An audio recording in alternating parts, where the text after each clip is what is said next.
Hello, I'm Isaac Hayes III, founder and CEO of Fanbase. Listen to what I'm about to tell you. The window to invest in Fanbase is closing. We've raised over $10.6 million of our $17 million goal.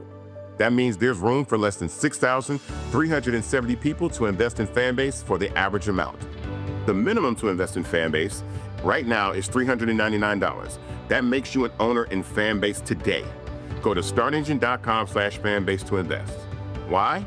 Because current social apps have taken advantage of users for far too long, with content suppression, shadow banning, harmful racist content, and no real tools for monetization and equity. Fanbase has over 1.4 million users and counting, allowing anyone to reach all their following and monetize their content from day one.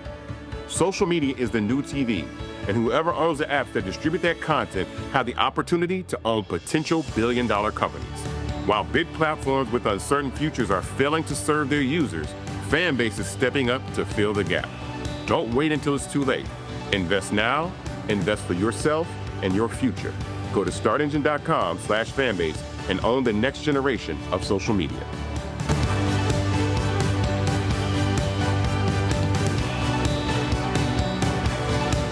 Folks, Black Star Network is here.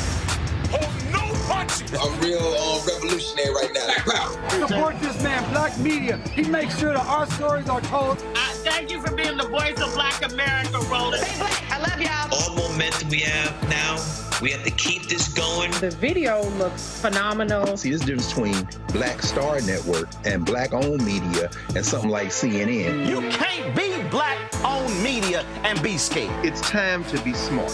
Bring your eyeballs home. You dig?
So it's Monday, April 21st, 2025, coming up on Roland Martin Unfiltered, streaming live on the Black Star Network. The first Latin American Pope, Pope Francis, has died at the age of 88. Could the next leader of the Catholic Church be an African cardinal? We'll talk about the legacy of Pope Francis. Well, we always knew he was grossly unqualified. Defense Secretary Pete Hegseth continues to screw up after reports of a second signal chat with sensitive military data that included his wife, his brother, and his ex-wife. Trump says, fake news. Nah, playa, it's real. And the 40-day target fast is now a full-on boycott. I'll talk to Nina Turner. We are somebody about the latest developments regarding the groups that are all working together regarding boycotting Target. And also, Austin Metcalf's father, you know, he's the young man who was killed by a young African-American in the Dallas-Fort Worth area. and that brother has been, of course, arrested on murder. Well, guess what? That white father calls out a black January 6th insurrectionist trying to, and a white nationalist who are trying to use his son's death to create a bigger racial divide. The video is astounding. Plus, Ryan Coogler's new movie Sinners dominates the box office this weekend, but I'm confused. Why is Variety saying this is an issue, but when Quentin Tarantino's movie came out, it was not? We'll also talk with Omar Miller, who is in the movie. Yo, lots to talk about. It's time to bring the funk on Roland Martin Unfiltered on the Black Star Network. Let's go. He's got whatever the miss, he's on it. Whatever it is, he's got the scoop, the fact, the find. And when it breaks, he's right on time and it's rolling. Best believe he's knowing. Putting it down from sports to news to politics. With entertainment just for kicks, he's rolling. It's on go, roll, y'all. It's Roland Martin, rolling with Roland now. He's funky, he's fresh, he's real, the best, you know he's Roland Martin now.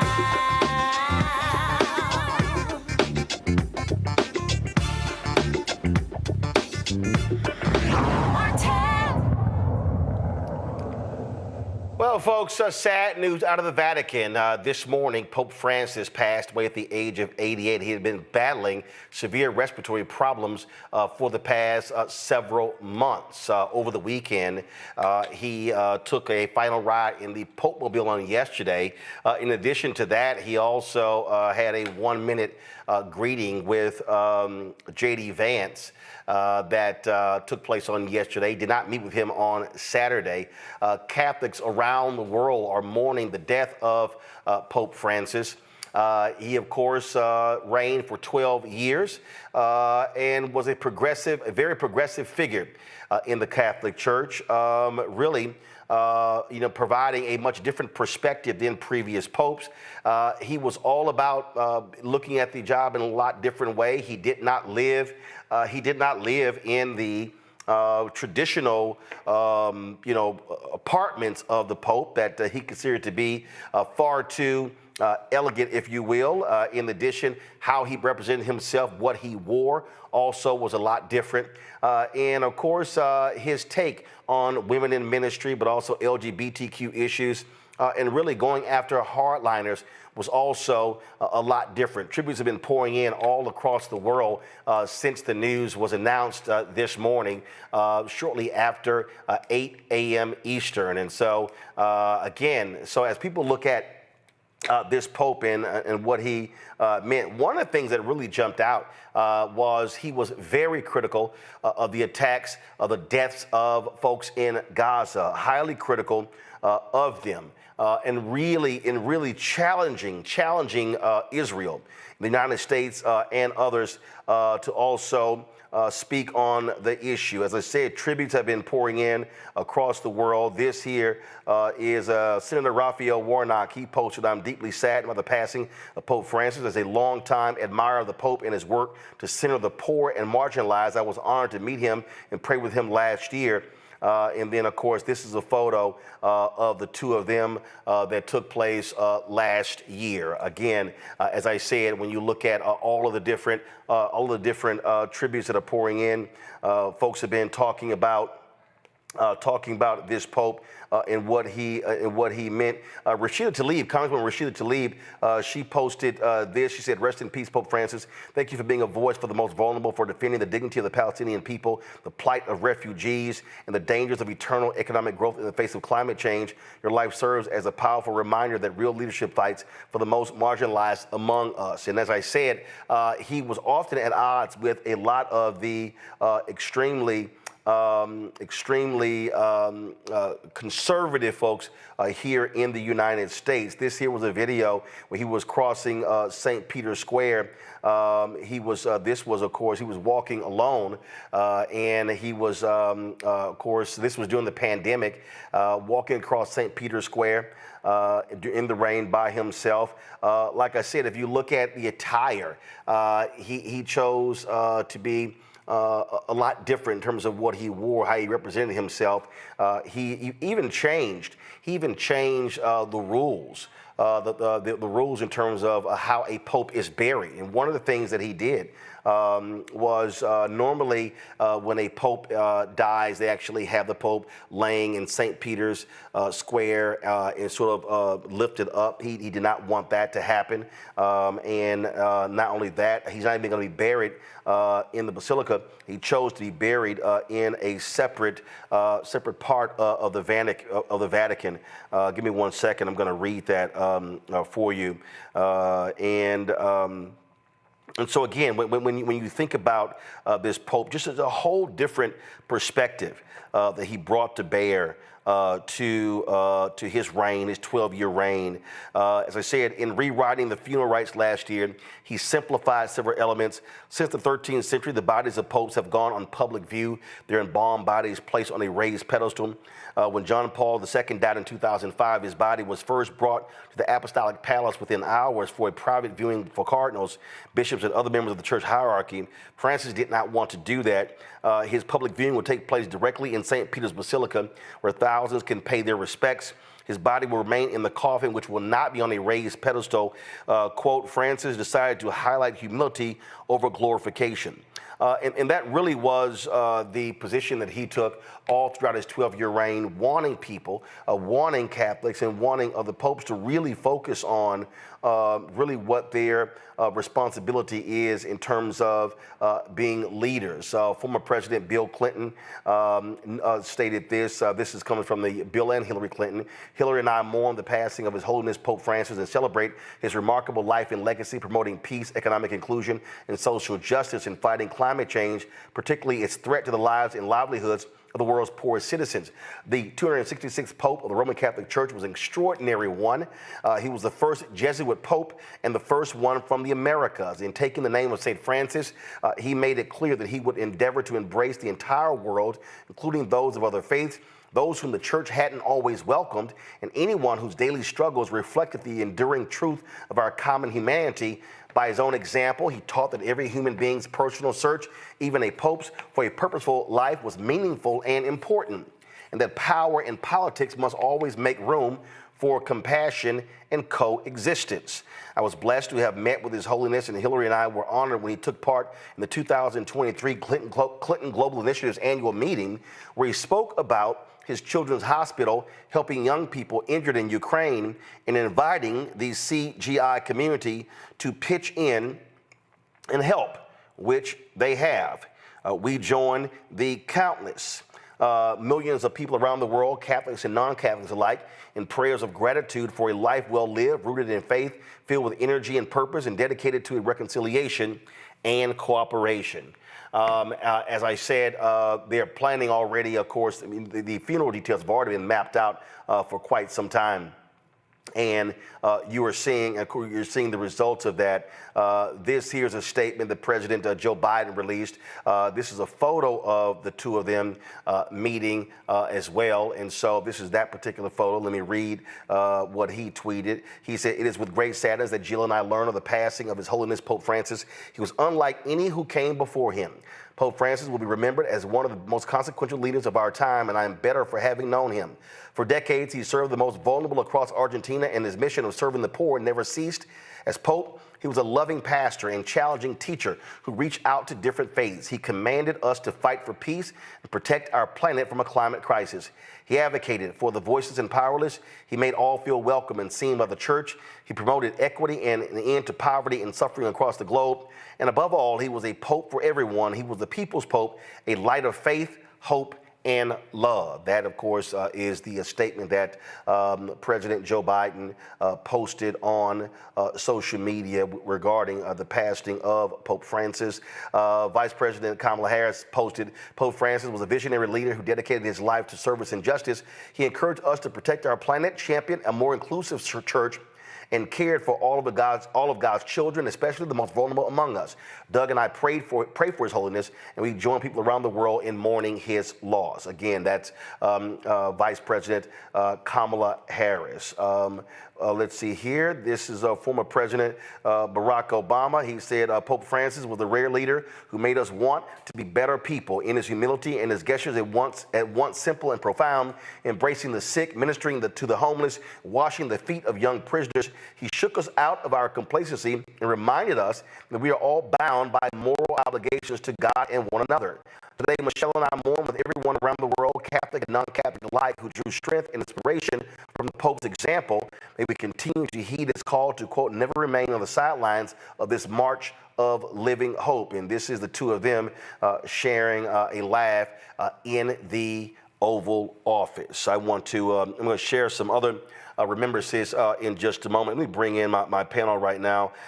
Joining us right now is Renita Shannon, former Georgia State Representative from Atlanta, Dr. Omekongo Dibinga, Senior Author and Lecturer, School of International Service, American University, Dr. Julian Malveaux, Economist, President Emerita, Bennett College, and author of Surviving and Thriving, 365 Facts in Black Economic History from D.C. Glad to have all three of you here.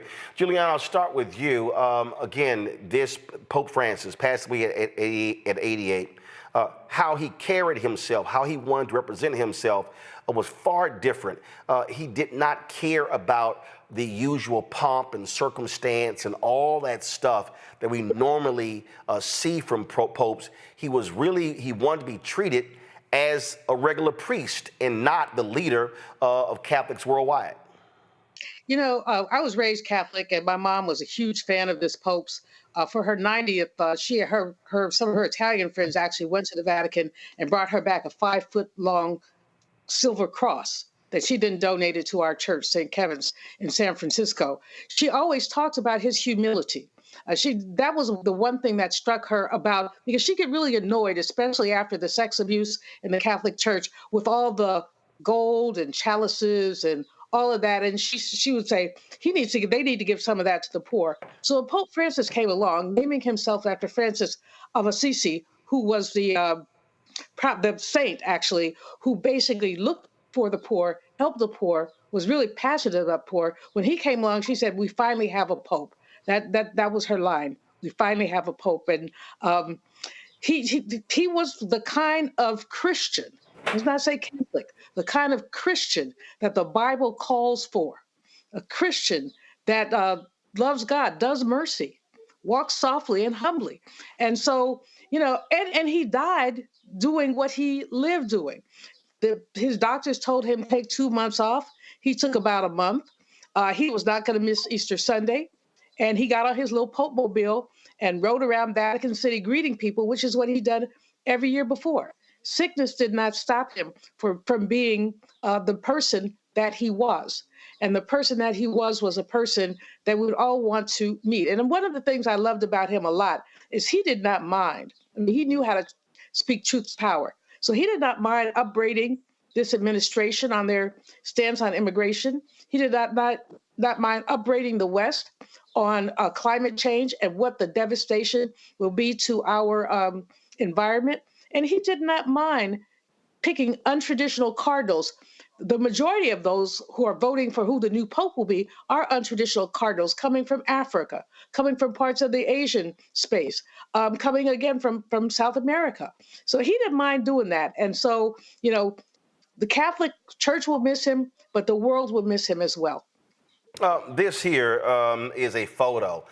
He was a cardinal for more than 4 decades in Argentina. And Renita, he had an opportunity to have a chauffeur limousine drive him every single day. He chose not to. He rode the subway to work every day.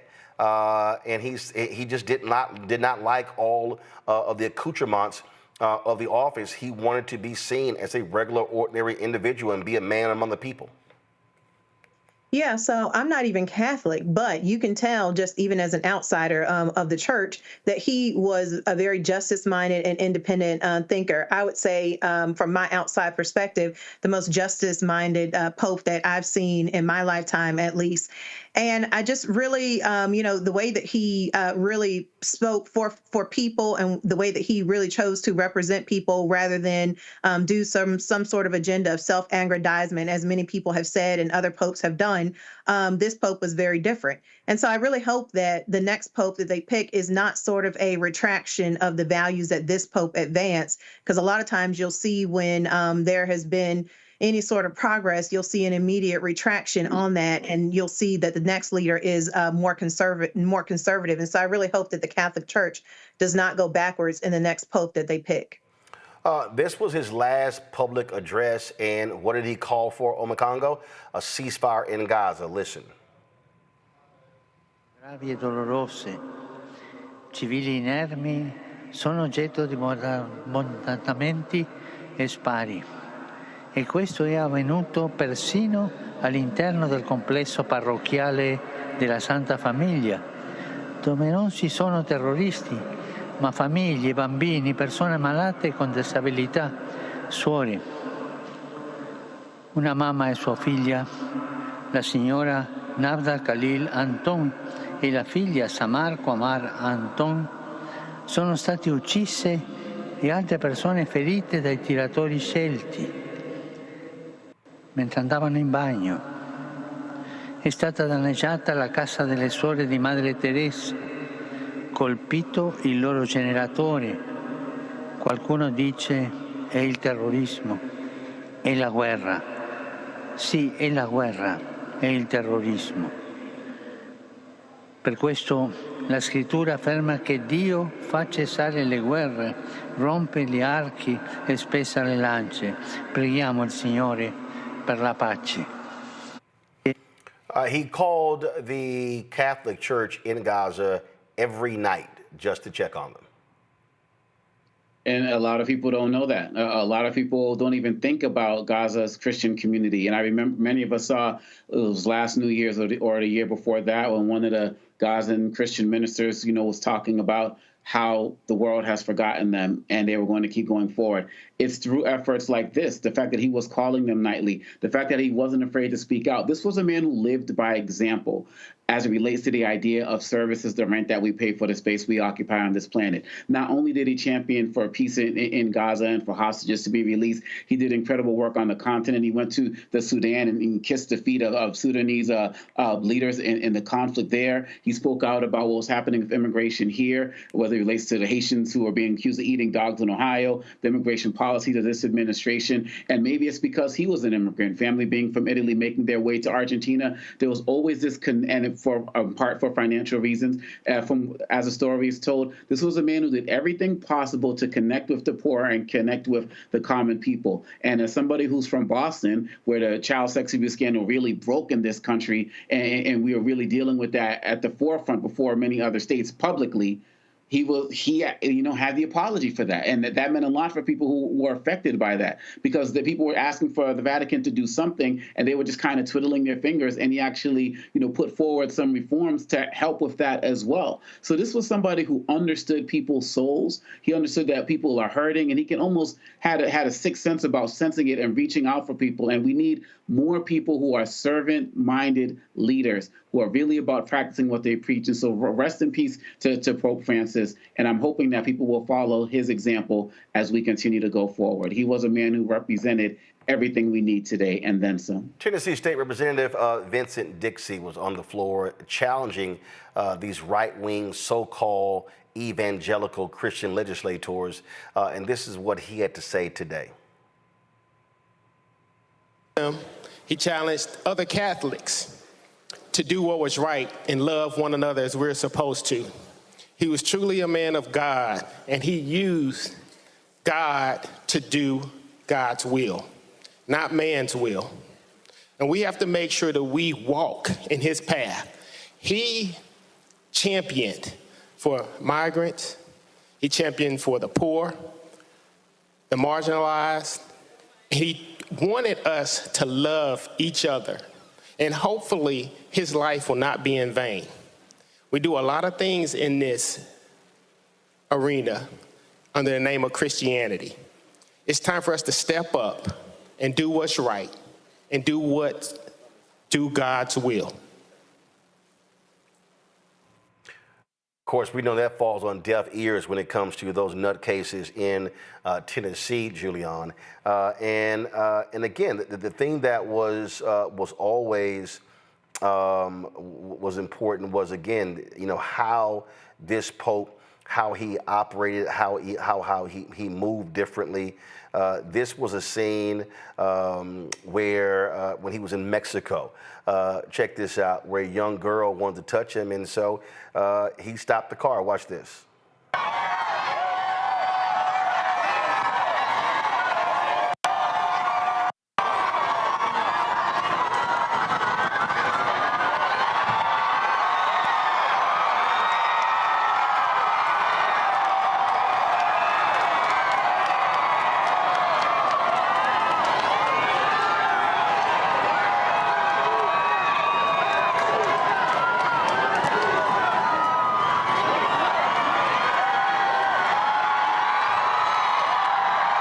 That's when he was in Washington, D.C., and it was a young girl named Sophie Cruz. And again, she broke through, a little Mexican girl, and the security was trying, as you see in the video, security was trying to escort her away. You see, they tried to stop her from moving forward, and the Pope said, no, no, no. He told them, no, bring her to me. Bring her to me. And he embraced her. Kissed her and hugged her. And again, he understood, Julian, he understood what his role was as a religious leader, and was not trying to, as someone said, he was trying to tear down walls and not erect them. Absolutely. And he got energy from the people. I mean, that's what's really clear when you think about the way that he operated. You showed the picture of him on the subway earlier. They talk about him walking to get his glasses fixed. He had, I don't know how many staff people who could have gone to get his glasses fixed for him. No, he did it himself. He really wanted to be of the people. And so that video there of the little girl is a perfect example of wanting him to be, he wanted him to be of the people. And I think he got energy.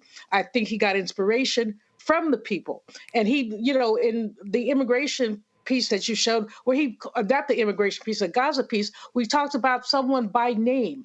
So he didn't do 30,000 feet public policy.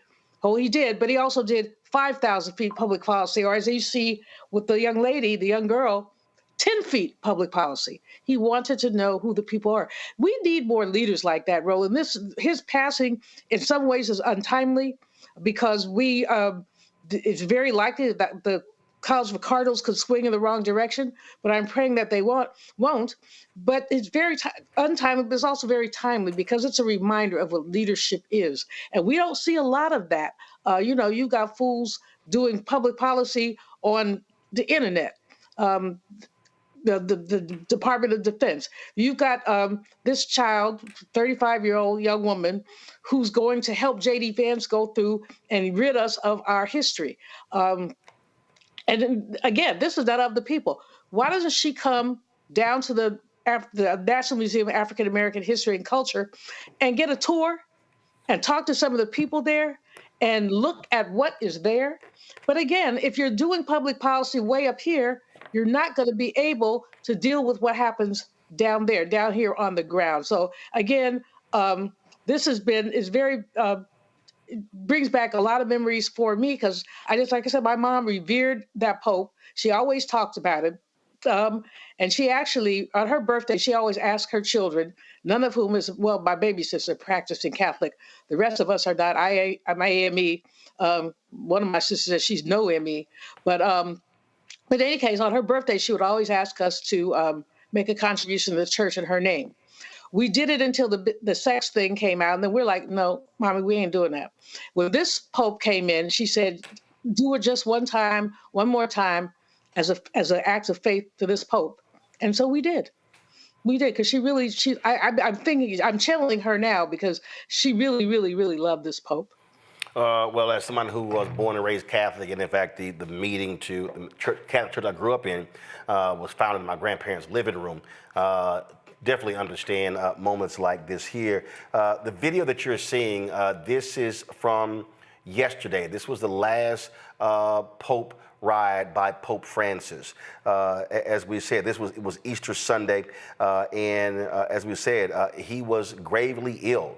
The Vatican announced the cause. He suffered a cerebral stroke and went into a coma and passed away.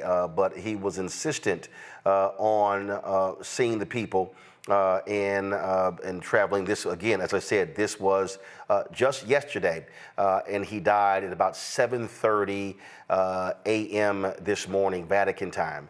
And again, so many folks are now, as Julian said, and I think Renita at that point, she makes is important, Omar Congo as well.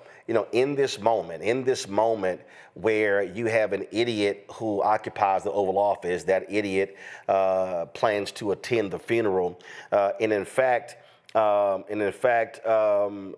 Francis did not meet with J.D. Vance on Saturday, and he sent someone else to give him a very strong, stern lesson on the treatment of regular and ordinary people, which was needed because of a lot of the craziness we've heard from J.D. Vance.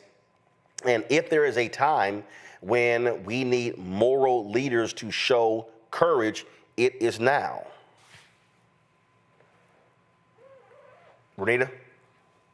Yeah, I'm surprised and taken back. I had not seen that Trump said he was going to attend the funeral, but wow, why would he? I mean, he has no values in common with what the Pope had. Clearly, as we've all talked about, how justice-minded he was and the values that he not only talked about and lived and walked every single day. So it's really amazing to me that Trump would want to show up to the funeral.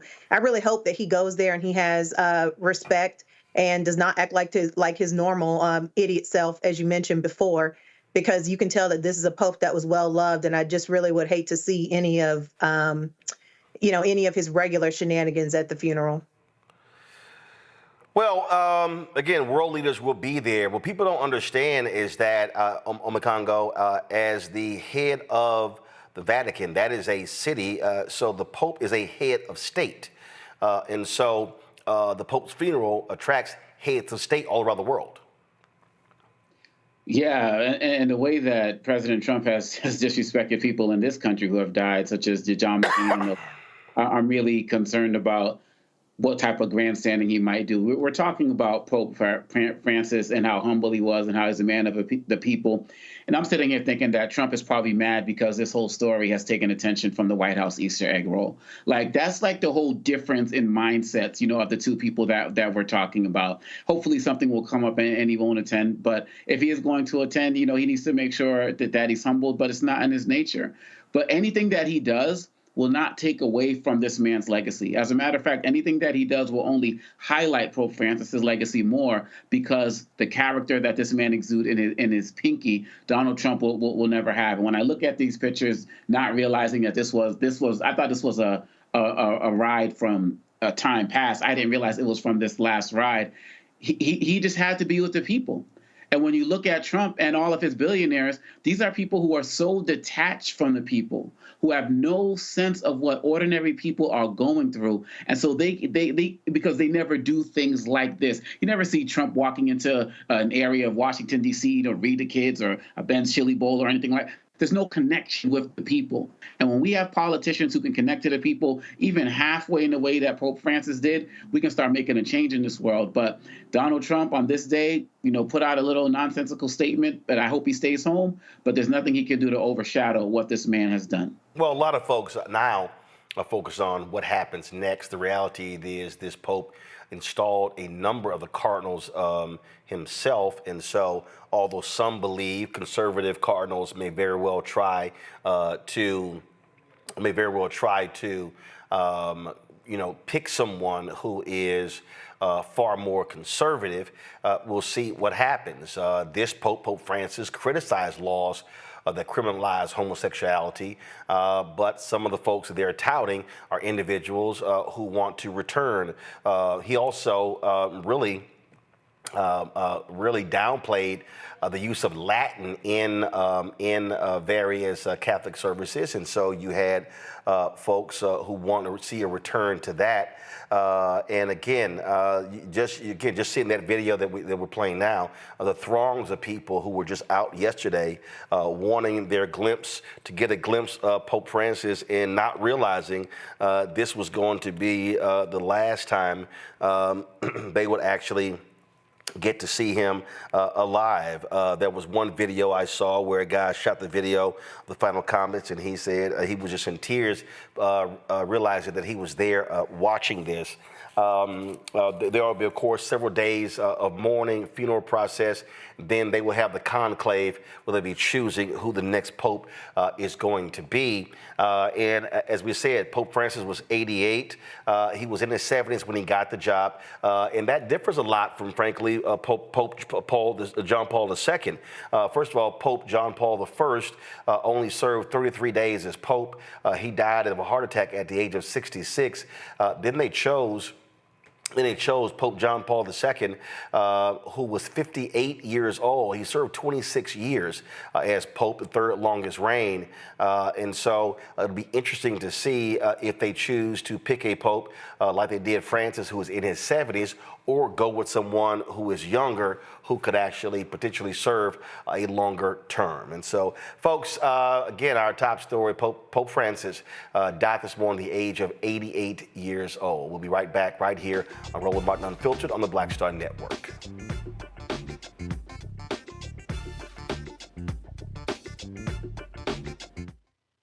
This week on A Balanced Life with Dr. Jackie here on Black Star Network, we are talking about all things, you got it, stress related. Yes, the big S, whether it's spiritual, physical, emotional, or sometimes it could be just in your head. Stress has a way of manifesting itself in our lives in such a way that it disrupts who we are and who we're in the process of becoming. Stress is just as bad as a lot of the physical ailments that we think of. That's all next on A Balanced Life on the Black Star Network. How you doing? My name is Mark Carey, and you're watching Roland Martin Unfiltered. Deep into it, like pasteurized milk without the 2%. We getting deep. You want to turn that shit off? We're doing an interview, motherfucker.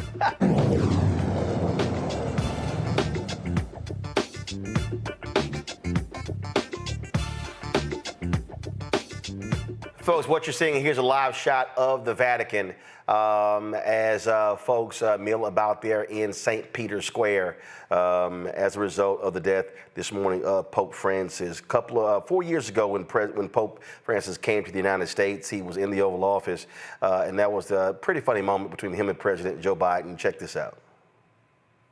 I'm not sure this is appropriate, but there's a tradition in America. Nessuno sa questo è opportuno, no? C'è una tradizione negli Stati Uniti that the president has what is called a command coin. Il presidente ha un comando, una di comando. That he gives to warriors and leaders. Che dà ai combattenti, ai leader. And you are the most significant warrior for peace I've ever met. Lei è il guerriero più forte per la pace che io abbia mai incontrato. And with your permission, I'd like to be able to give you a coin. E con il suo permesso vorrei offrire questa moneta. It has the U.S. seal on the front. Il sigillo degli Stati Uniti sulla parte. But what's different with this coin? Usually, la Casa Bianca. But I know my son would want me to give this to you because on the back of it, I have the state of Delaware, the 261st unit my son served with. E so che mio figlio sarebbe contento che gli do questo perché non c'è l'immagine della Casa Bianca ma dello Stato di Delaware. E la tradizione è... I'm only kidding about this. E scherzo. If next time I see you, you don't have it. Se lei non la you have to non buy the ce drinks. Allora lei deve offrirmi da bere. I'm the only Irishman you've ever met who's never had a drink. Ma io sono l'unico irlandese che lei conosce che non ha mai bevuto in vita sua. Perché gli irlandesi hanno portato il whisky. I know that. Thank you. Se sono presentato ho fatto questo maggio. So.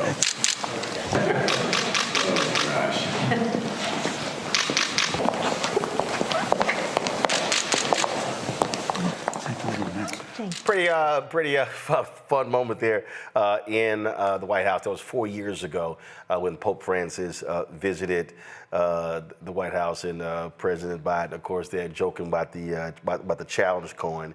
One of the things that when you talk about, again, how this Pope thought, you have a lot of people who were very, very, very much about whether you were Catholic, did you accept Jesus Christ as your Lord and Savior, did you go to heaven or hell? It was a very interesting moment here when a young man, a young boy, asked Pope Francis if his dad, who died, was an atheist, if he was in heaven. Check this out.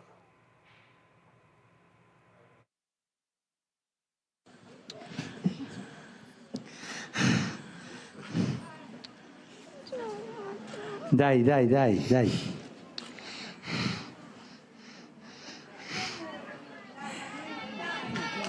ce la faccio.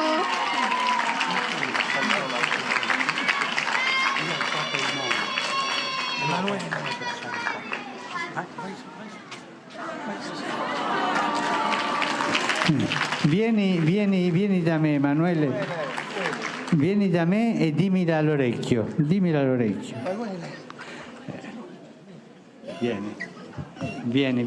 da me. Vieni.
Io ho chiesto permesso a Emanuele di dire in pubblico la domanda e lui mi ha detto di sì, per questo la dirò. Poco tempo fa è venuto a mancare mio papà.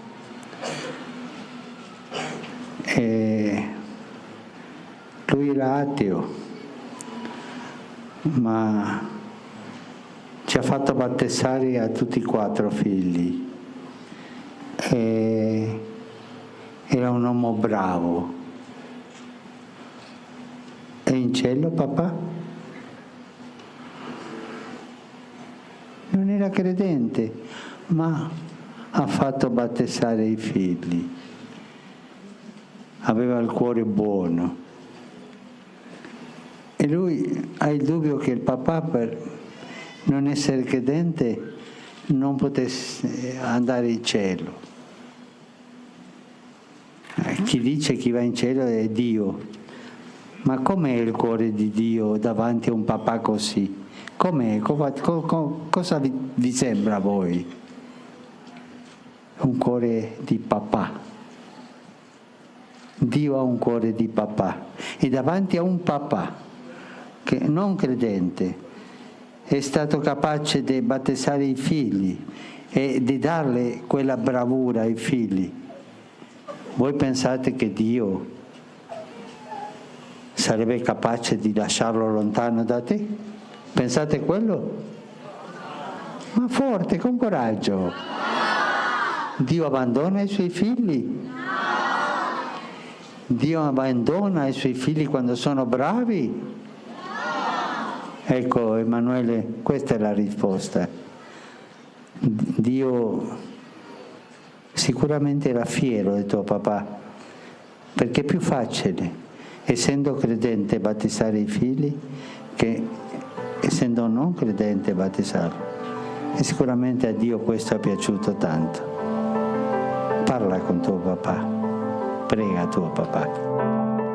Wow, that is Delon, that's a powerful moment there because, you know, that question gets a lot of folks, oh, absolutely not. You get some people who are just so hardcore, and you saw how he answered that with class, dignity, and grace. He always answered things with class, dignity, and grace. He was a graceful man. I mean, that's the thing. I'm smiling, Roland. Thank you so much for showing so much of this.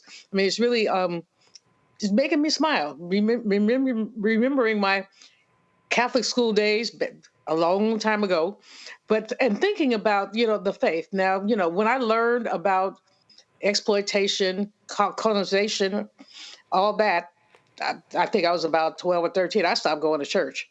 I can't go to Catholic church. It's complicit. But what this Pope reminds you is that despite all the flaws, there is so much goodness in faith. And he exhibited the goodness. You have these people in the Congress and others who flap their lips and talk about faith and talk about God and turn around and cut food stamps. You have these people basically who talk about faith and then they don't want to maintain Medicaid.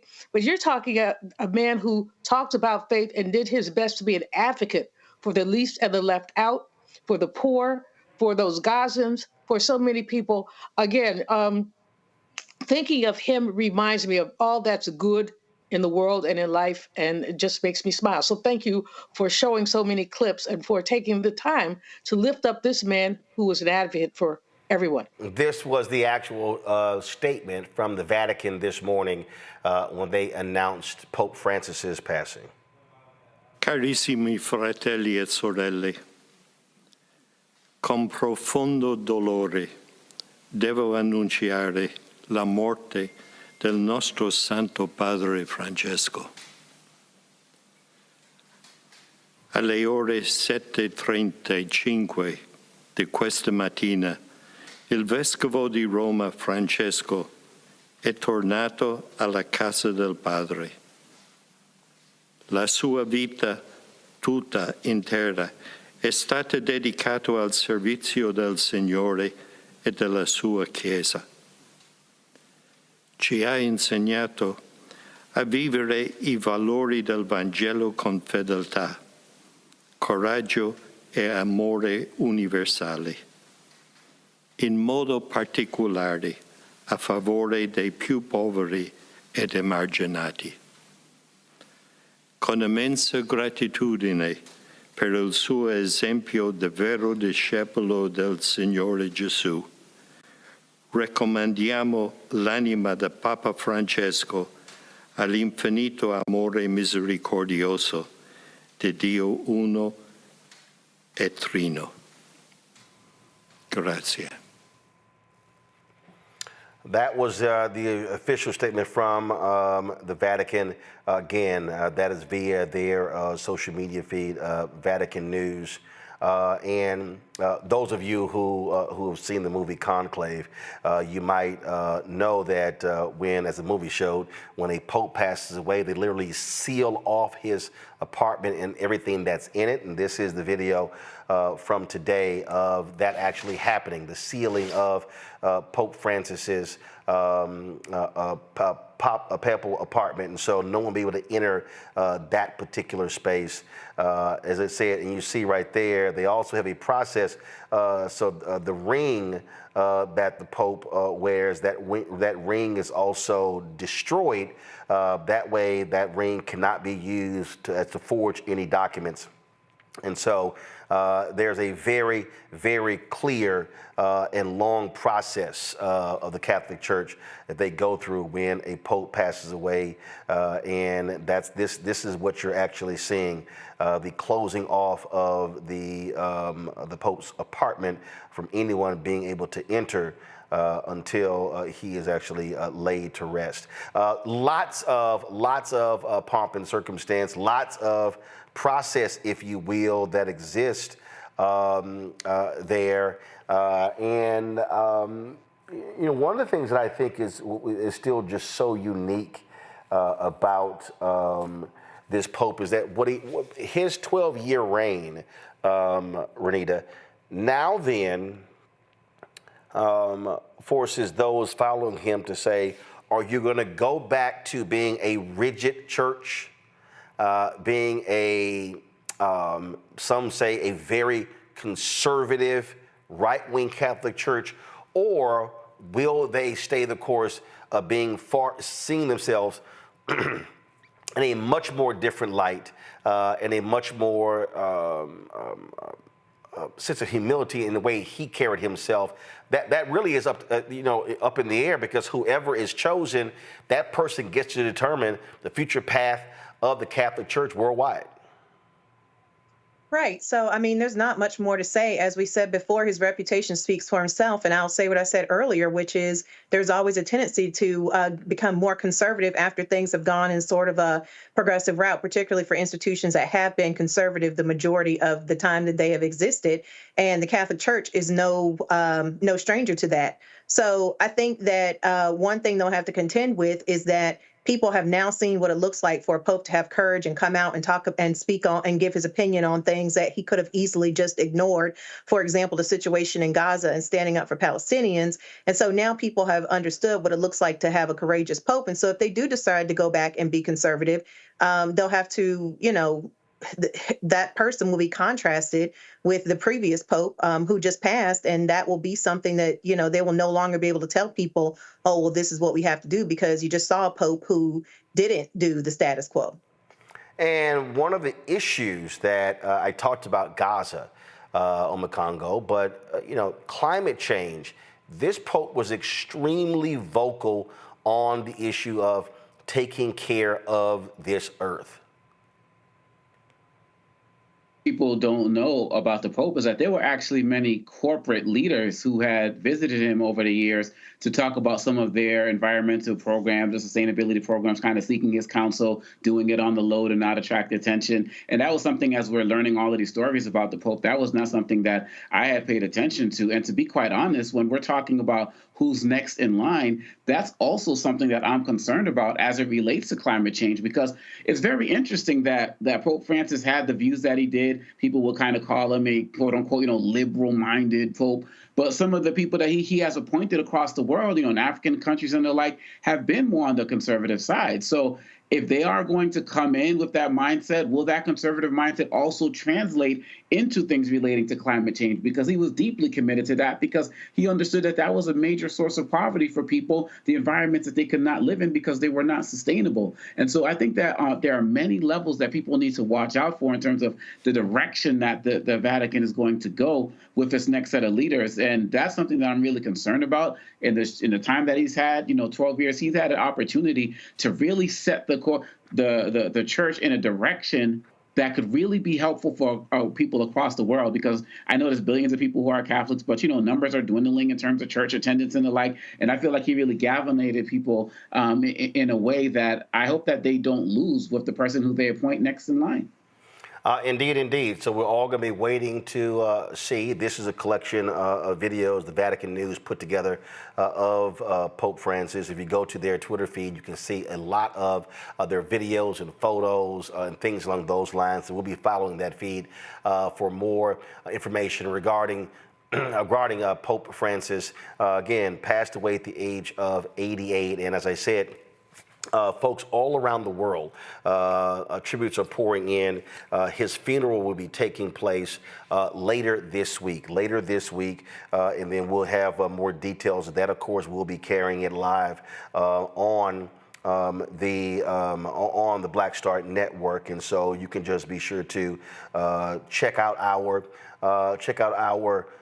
page as we continue to cover this. As earlier we had a particular live shot of St. Peter's Square This is the Vatican media's website as well. A live view right now of Vatican City as folks mourn worldwide. More than 1 billion Catholics worldwide mourn the passing of Pope Francis.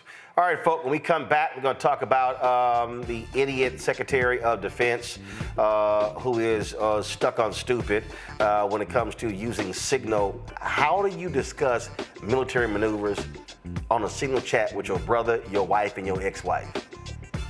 He is really dumb, and a top Republican in the House says it's time for him to go. We'll talk about that next. Don't forget to support the work that we do. Join our Bring the Funk fan club. Of course, we want to use Cash App to join our Bring the Funk fan club. We don't charge a subscription for our show. We don't have a Patreon, a Substack. We're not charging you $8, $10 a month to watch our content. We want it to be widely available, but we ask you to support our Bring the Funk fan club. The goal is to get people to give on average $50 each a year. That's $4.19 a month, 13 cents a day. And we'll leave it up to you. There are people who can't afford that, they give less. There are people who have given more. And I absolutely appreciate that. We want to thank all the people who contribute to our show. I got some with some folks who sent checks and money orders in the mail, and so this is from Herman and Brenda. We would like to thank you for your deep commitment to provide the truth, the whole truth, and nothing but the truth. We pray that God will continue to bless you with everything you need in order to do the great work you're doing. And so Herman and Brenda, thank you for your contribution to our Bring the Funk fan club. Let's see right here what we got here. We got, I love this one here. The ancestors are moving mountains to see you rise. Y'all see this card here. And it says, dear brother, I'm so glad you announced clearly how to make a check to your company. I thought that the monthly payments through PayPal was not reaching because there was no acknowledgement that my donations were received. But any PayPal donation actually is on our list. So anybody gives via PayPal is on our list that we run every single Friday. And so, it says you've got this thing, the next thing, and everything that's to come. Stand strong, praying your protection in Christ. Jeanette, see, what is this? Jeanette Harris. So Jeanette, thank you very much for that. Nice card there. And let's see here. May God Almighty keep you evermore. I pray that all the needs of your ministry and building Black Focus Media worldwide. So I'm so proud of you and all your work. I hope to meet you in person. So I touch and agree with God's will now that greater is He that is in you, cause you to triumph far beyond what we can think or ask. This is from another Jeanette. So I appreciate that. I'm going to read one more before I go to the break. And let's see here. Thank you for what you do. I really enjoy watching your show. I will give my full support because you really speak the truth. Sincerely, Willie and Wanda Lumbie. Willie and Wanda Lumbie. All right, I appreciate it. Folks, Cash App. Use the Stripe QR code. You see it right here on the screen. If you're listening, go to blackstarnetwork.com for the QR code.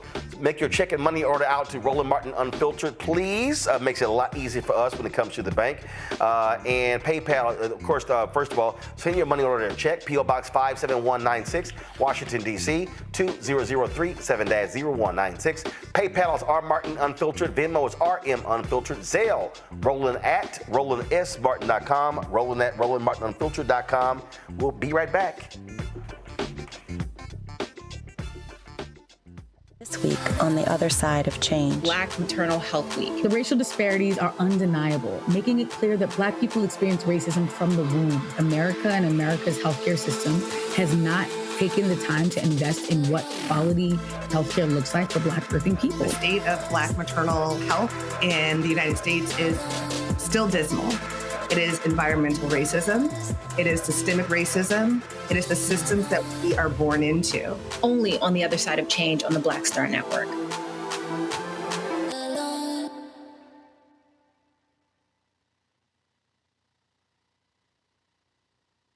Next on the Black Table with me, Greg Carr.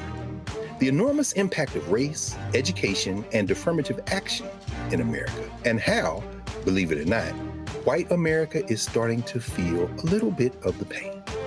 Dr. Natasha Waraku joins us with a case study of one suburban community and how it reacted when the minority students started to excel. And most people didn't say this explicitly, but was that, the academics standards are getting higher in part because of the Asian kids, and that is making our kids really stressed out. So we need to reduce the amount of homework teachers are allowed to assign.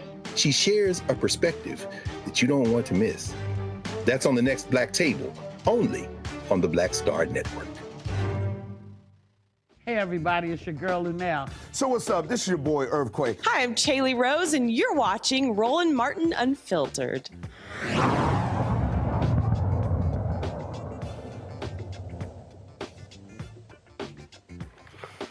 All right, folks, new questions around the idiot Defense Secretary Pete Hegseth. After numerous media reports, New York Times first, revealed that this fool used a second private signal chat, including his wife, his brother, his personal lawyer, to share sensitive details about U.S. military strikes in Yemen. Sources tell the New York Times that Hegseth posted flight schedules and operational plans even after aides warned him not to use unsecured apps on his private phone for such information. Critics say many in the chat had no reason to know real-time military details, raising serious concerns about judgment and security. But that idiot is pushing back hard. In the White House Easter egg roll, he claimed to fight fake news. And anonymous smears from disgruntled former employees on old news doesn't matter. So I'm happy to be here at the Easter egg roll with my dad and my kids, because this is what we're doing it for. These kids right here. This is why we're fighting the fake news media. This is why we're fighting slash and burn Democrats. This is why we're fighting hoaxsters. This group, this group right here, full of hoaxsters that peddle anonymous sources from leakers with axes to grind, and then you put it all together as if it's some news story. And when we know exactly what it is. So I'm really proud of what we're doing for the president, fighting hard across the board, and I'm going to go roll some Easter eggs. Or you're going to go roll some bottles of alcohol, because he sounded drunk. And you want to also who sounds drunk? Carolyn Levitt. Here's this fool on Fox News literally saying, all the Pentagon is after Hegseth, but he's the one who hired people. The president stands strongly behind Secretary Hegseth, who is doing a phenomenal job leading the Pentagon. And this is what happens when the entire Pentagon is working against you and working against the monumental change that you are trying to implement. Secretary Hegseth was nominated for this position because he is standing up for the war fighter, the men and women in uniform who are putting their lives on the line to protect our country and our homeland. And unfortunately, there have been people at that building who don't like the change the secretary is trying to bring, so they are leaking and they are lying to the mainstream media. We've seen this game played before. The secretary is doing a tremendous job, and the president stands strongly behind him. Folks, Hegseth's own Pentagon spokesman resigned on Friday, posted a piece in Politico where he said the Pentagon is melting down because of Hegseth's awful leadership. Don Bacon, who is a Republican in Congress, he has called for Hegseth to resign. He said he's acting like he's above the law, and that shows an amateur person. That's exactly what he is, Renita. He's an amateur. He's a Fox News anchor. He's an idiot. And to follow retired four-star General Lloyd Austin is really, these fools want to talk about and want to criticize DEI. Somebody said, no, this is DUI. Absolutely. No, this entire administration has been on display what it looks like when you remove DEI and nothing but their incompetence is left to shine through, because they have had mistake after mistake. And like you said, Hegseth, I mean, it's just obvious. He has never served a day in government, which is why he is in there acting like somebody who can't wait to show off whatever information he knows. He just strikes me as somebody who would say to his friends and family, hey guys, can you believe I got to be a part of this chat, and show them the information. So I just think that it's really crazy how at the same time he's trying to spin this as it's both leaks and lies. Well, is it leaks or is it lies? I mean, if you're mad that people told the truth on you, the truth is still the truth. And the same thing for Carolyn. I mean, this administration needs to learn that it doesn't matter how many loud talking, strong talking blondes you put in front of the camera to say that all of this is okay. It doesn't make it okay. It just doesn't. And Omakongo, this is a photo. This is Don Bacon. He's a retired Air Force general. He kind of knows a little bit about the military. Yeah, right. Look, I mean, you know, it's sad that we're all like laughing about the incompetence, the sheer incompetence that we're seeing here, but it's just a matter of time before this thing has real deadly consequences for troops, for civilians somewhere, and it's really scary. The fact of the matter is, Roland, Signal is their policy. Like, that's what they do because they are corrupt and they don't want any document they share is supposed to be saved because, this is part of a, act that was put forth by Congress that you're supposed to have records be saved, period, bottom line. Signal, as we know, you can delete messages after an hour, 2 hours, 3 hours, whatever. They don't want their conversation saved. That's why they're doing this. And honestly, Roland, it's also even sadder because they're not doing this with all Pentagon employees. They're just doing it with their people. So many of the Pentagon staff are actually being left out of these conversations as well.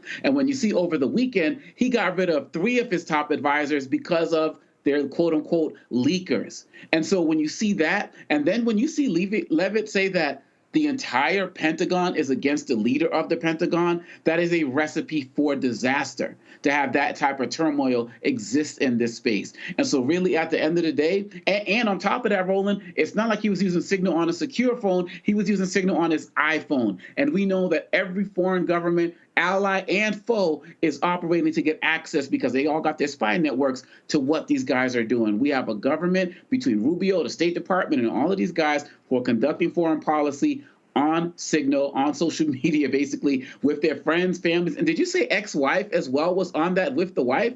Like, what the hell? Who you know what I'm saying? We are in for it, man. And I'm just really nervous for what's going to happen when something deadly and catastrophic happens with this ignorance and incompetence. And Julian, you can always depend on the dumb and dumber. Hegseth is dumb, but Trump is dumber. Listen to this. When he's not drunk tweeting, he's drunk talking. Ask the Houthis how much dysfunction there is. There's none. Pete's doing a great job. Everybody's happy with him. We have the highest recruitment numbers I think we've had in 28 years. No, he's doing a great job. It's just fake news. They just bring up stories. I guess it sounds like disgruntled employees. You know, he was put there to get rid of a lot of bad people, and that's what he's doing. So you don't always have friends when you do that. Should he stop using the app? That's the Houthis. I'm sorry, Hootie and the Blowfish, Hooters. I'm not sure he knows what he's talking about. Julian, go ahead. But he never knows what he's talking about. I mean, this is it's comedy and it's not comedy. The reason that it's not comedy is because it's putting our country in jeopardy. I saw Leon Panetta, former Secretary of Defense, on, I think, CNN earlier today, and he was talking about the damage that this man is doing, Hegseth, the damage that he's doing to our Pentagon infrastructure. Now, the people that the president is calling losers are the people that Hegseth picked. So he went and picked some losers. Well, who's the biggest loser? Other than the Oval Office, we're also looking at Hegseth. The challenge here, I mean, these people do not believe that fat meat is greasy. I mean, they truly do that. They told them about this Signal stuff a month or so ago. And, it was a mistake. So how you do it again? What about, I mean, Idiots are people you do the same thing over and over again and you expect a different result. And then like Omar Miller says, your ex-wife, what are you doing? You're bragging. Look at what I got. Look at the access I have. So you're bragging to your ex-wife? Give me a break. We are really, I'm very concerned. I've tried to ignore that man in the house that enslaved people built, tried to ignore his shenanigans, hoping that somehow we would come to the end of the road. But we're not coming to the end of the road. This is what he does. This is how he does it. And the American people, we are in jeopardy, folks. If you're tweeting and sending classified documents or documents that should be classified or secret information, if you're dealing with this on your iPhone, really? Right. Who has that? Who else has access to it? Anybody in the world who means us harm. Putin. Although the president would probably give Putin the information if he asked for it, because I truly believe, and I hate to say this, but I really believe that he is a Russian agent, that the president of the United States is a Russian agent. That may be a little far-fetched, but maybe not. I'll just leave it there. No, I mean, that's not far-fetched at all. All right, folks, let's talk about Target. The call for the boycott began February 1st. And remember, Target on January 24th, Target announced they were ending their DEI policies. Their stock was around $145, something along those lines. Today, Target stock closed at $93.78. If you look at this chart here, you will see, please drop the lower third. Thank you. Look at this chart here, you will see how their stock has performed in the last 6 months. Their stock is down $57.13 in the last 6 months. That's almost 38%. They lost more than $12 billion in market share. Now, understand, there are multiple things that are happening here. You get a group in Minneapolis of sisters who called for a boycott of Target. Nakima Levy Armstrong was a part of that. Then We Are Somebody, Nina Turner's group, the day after the DEI announcement called for the boycott, they launched theirs February 1st. Pastor Jamal Bryant had targetfast.org. That was launched on March 5th, and when he launched it, he said it was going to go from Lent to Easter. Well, yesterday, he addressed this from the pulpit and made clear that the boycott is not over. I want to thank you because you don't even know that you are a part of history, that you've been a part of history.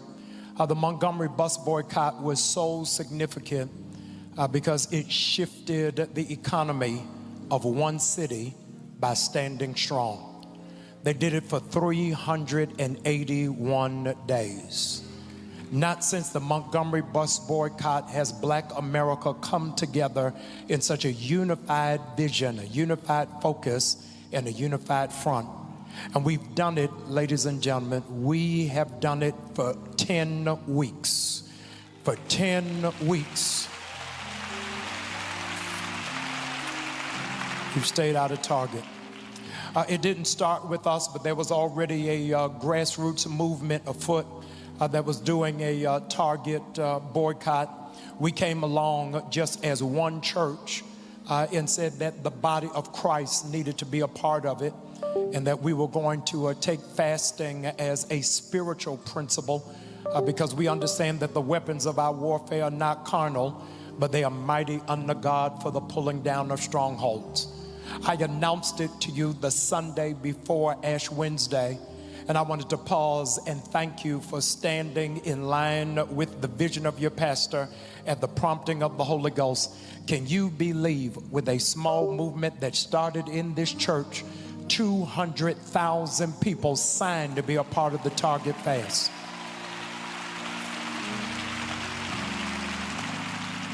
When we started this Target fast, $1 trillion company, a Fortune 500 company, was trading on the New York Stock Exchange at $138 a share. Because of how it is that stridently you have put your hand to the plow, their stock started at $138 a share. As of Friday, it is down to $94 a share. Foot traffic at Target has gone down by 7.9%.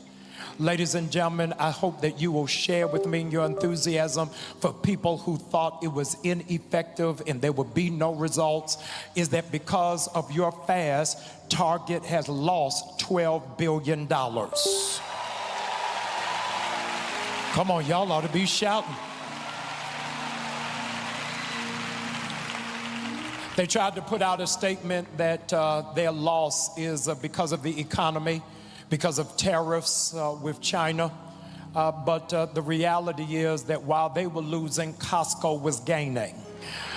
Come on, I can't hear nobody. And I am so grateful that there is power in unity, and we know the strength of black economics. Ladies and gentlemen, black people are the 12th wealthiest nation in the world with spending power. Don't ever undervalue or underestimate your power and your authority. I need to give God glory for black business and for black dollars.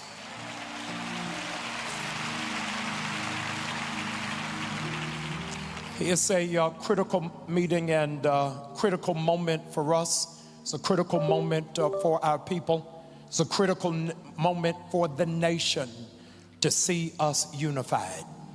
And as a consequence, we understand that power concedes nothing without a demand. Those of you who are not aware, we launched a website, targetfast.org. We asked for 4 things to happen. Number 1 is that they would stand by the pledge that they made after the killing and the murder of George Floyd to invest $2 billion into black business. That was our first ask, because after Donald Trump came into office, they rescinded on that promise. The second ask that we had is that because black people spend $12 million a day at Target, we asked that they would put $250 million into black banks so that black people would have access to capital to start businesses and to go into home ownership. The third thing that we asked for is that they would partner with 6 HBCUs and their business programs so that we could teach young people how to scale businesses and to create generational wealth. Because they'll never be wealthy having to work for somebody else. They have to do it, doing it for themselves.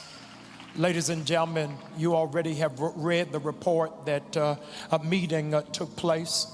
And in that meeting, I wanted to share with you the outcome of it. We had 4 asks and only walked away with 1 thing.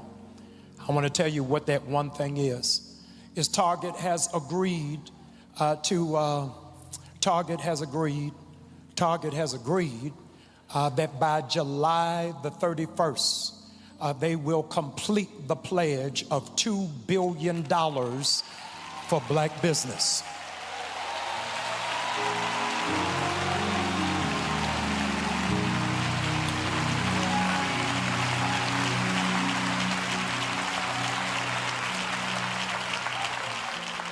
That's billion with a B. But the other 3 things we have no commitment on, and we don't have anything to stand on because their currency does not ride with us. If in all of these years we have been loyal customers and clients, and then in the moment of dis-ease you turn your back. And so I had to share with Target that we gave you 40 days to answer 4, not 1. And they only came back with 1. So I told them what I'm getting ready to tell you, we ain't going back in there.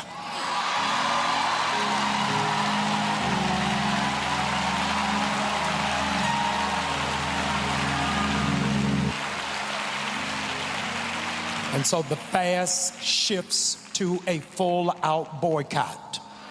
It's a full-out boycott. I'm asking you, if you have not already done so, go to targetfast.org and go and register. This coming Tuesday, I am doing a town hall meeting that I want everybody in the community to come, everybody in the community to be a part of. I sent last night an invitation to the president and CEO of Target, as well as the chairman of the board, to come to New Birth on this coming Tuesday to speak to the people directly, not in a private closed meeting, but in an open venue to talk about where Target's commitment is and where it is that we are going. So Tuesday, I don't know whether it is that the president is coming or the chair of the board is coming or anybody for that matter from Target is coming, but I need you to be here so that we plan and chart out what is our future going forward. I also wanted you to know that this is not a New Birth effort or a Jamal Bryant project. This is a national move. And so as a consequence, on Tuesday, I will be introducing to you what is the National Committee on this Target boycott. I am introducing all of them by name and by organization and affiliation so that Target knows you only talk to these people. Everybody don't represent us. Y'all ain't saying nothing. But these are the people who are in agreement, in alignment with where it is that we are going and how it is that we move. Ladies and gentlemen, whether you realize it or not, we are now in the new civil rights movement. Folks, joining us right now is Nina Turner. She is founder of We Are Somebody and is a part of this movement. Nina, you know, a lot of folks, so that a lot of different things are happening. And one of the things that Jamal said there, I've said on this show as well, that there are different facets. There are people who never even signed up who are boycotting. There are people who watch this show and who are like, yo, we're down with it. People who are listening other places as well. And the reality is we are seeing what happens when collective action happens. On Friday, there was a meeting. Target CEO was there with Reverend Al Sharpton. Jamal Bryant was there in New York. A couple other folks were in that meeting as well. And I understand that he's been meeting with other black civil rights organizations. They have not publicly stated that they have been meeting with them. But the point that he made there is critically important. The group that's leading this boycott is the group that's going to be negotiating with Target. That's right. That's right, Ro. And certainly big ups to you and Unfiltered for getting that message out there. There's a confluence and there is something to be said about universal thought. When Target made this announcement on January the 24th, as you remember and have been sharing with their audience, on January 25th, We Are Somebody was out there. I get by with a little help from my friends calling on Until Freedom. Tamika Mallory, he's one of the co-founders of Until Freedom, and then, you know, bringing up the pastor. But there were local things happening at the same time, which is beautiful. And to your point about that 200,000 who signed on, but there are millions of people, millions of eyes have been on the various outlets, both social media, your show, and other shows that have lifted this national boycott. The fast was a phase of a larger boycott. And as Pastor Brian laid out there, answering one of the demands, and let me just say that one demand to spend $2 billion with the black community from 2020 to now was already there. So that's nothing new, but they did not answer the other demands. And I don't think that the CEO of Target, Brian Cornell, truly understands the pain points that he caused by bending to bigotry. This is bigger than DEI, but DEI is a part of it. What is wrong with having diversity, equity, and inclusion in your company DNA and also in the DNA of this country? Folks miss the point that we need DEI and other things. I mean, obviously we need to go deeper than that because there's a wrong that has been happening in this country for generations. So I'm really glad to see this organizing committee to come together. Tamika Mallory, myself, and Pastor Jamal Bryant did have an opportunity on Saturday to talk to one of the representatives of Target, and we've gotten no further than they did when they all had that meeting previously. See, the thing that that folk have to understand is that when Target talked about the $2 billion, that wasn't, oh, we're going to be spending $2 billion collectively. That was supposed to be annually. Talk about it, Ro. I mean, that was supposed to be annually. So this idea in terms of what, I mean, this is the corporate statement that they dropped on April 7th, 2021. They said as part of their commitment, let me get this up on the screen 1 second. As part of their commitment, they wanted to add products from more than 500 black-owned businesses across its multi-category assortment, increase its spend with more black-owned companies, such as marketing agencies, construction companies, facilities, maintenance, and more, establish new resources, including the Forward Founders Program to support black-owned companies and help them grow their business. It's right here. It said Target announced a commitment to spend more than $2 billion with black-owned businesses by the end of 2025. Now, one of the things that they've said to Jamal that they're going to meet this by July. Here's what we haven't seen. Who? We ain't seen a list. List of company amount. Company amount. When they say marketing agencies, I don't know who. Black-owned media, I think Target did. I'll check with my guys. I think Target did something with us like 3 years ago, and it was real small, and we ain't heard from them since. And so the point here is, which is what Dr. King talked about in his April 3rd, 1968 final sermon at Mason Temple, when he said, again, he said we must, he talked about, the pain. We must redistribute the pain. The bottom line is these companies are making billions off of us, and there's no ROI. They're not spending with black-owned media. They're not using black transportation companies, black law firms, black accounting firms, black engineering firms, black construction companies. And if they think that we're just going to keep sitting here rolling up in your store, they're wrong. And this is also sending a message, not just to Target, but to a whole bunch of other companies saying, do understand, y'all are next. That's right. There's power in our purchase. I mean, people need to hashtag that. It's power in our purchase. And to add to that, Ro, he promised this off of the back of when George Floyd was murdered. It was right when he came out and said George Floyd could have been one of my Target team members, and therefore I'm going to do X, Y, Z. All of the things that you enumerated and put on screen, they said that they were going to expand their diversity goals at the time to increase representation of black employees across its workforce by 20% over the next year. So that would have been from 2020 to 2021. And that the company would start a new program to help black entrepreneurs develop, test, and scale their products. They did some of that, but once Donald J. Trump came on the scene, all of those promises made all of a sudden became something that was expendable. And so the question for the CEO is, did you believe those things when you said it? Was it right and moral and also economically viable for Target too? Because they ain't just do this out of the goodness of their heart. When you said those words and now all of a sudden you don't have a commitment. So the ire in the black community is that you made a promise to us off of the death of George Floyd, and now all of a sudden you have a neo-fascist in the White House and you don't care. You don't really give a damn about the black community and other marginalized communities. And dare I say, ever since they made that commitment to stand with this president, they have decreased some of the shelf space. There is no guarantee for those black businesses. And shout out, Ro, to the black business owners who said on their own, if the black community is boycotting, we don't want them to purchase none of our stuff out of Target. Come purchase from us directly. That is a beautiful thing. That has to be answered to as well, that we have to continue to support these black businesses. How do we shore up black institutions because of this? Because it's Target today. Other companies are folding to the bigotry. The black community and other marginalized communities remain vulnerable unless we unite in the way that we're doing right now and letting them know, to your point, the point I'm making, Tamika, Pastor Bryant, and so many others, you're not going to play us, and that there's power in our purchase. And as my grandma used to say, I can show you better than I can tell you. As we know, these companies are real good at trying to pick off different organizations, try to have separate meetings.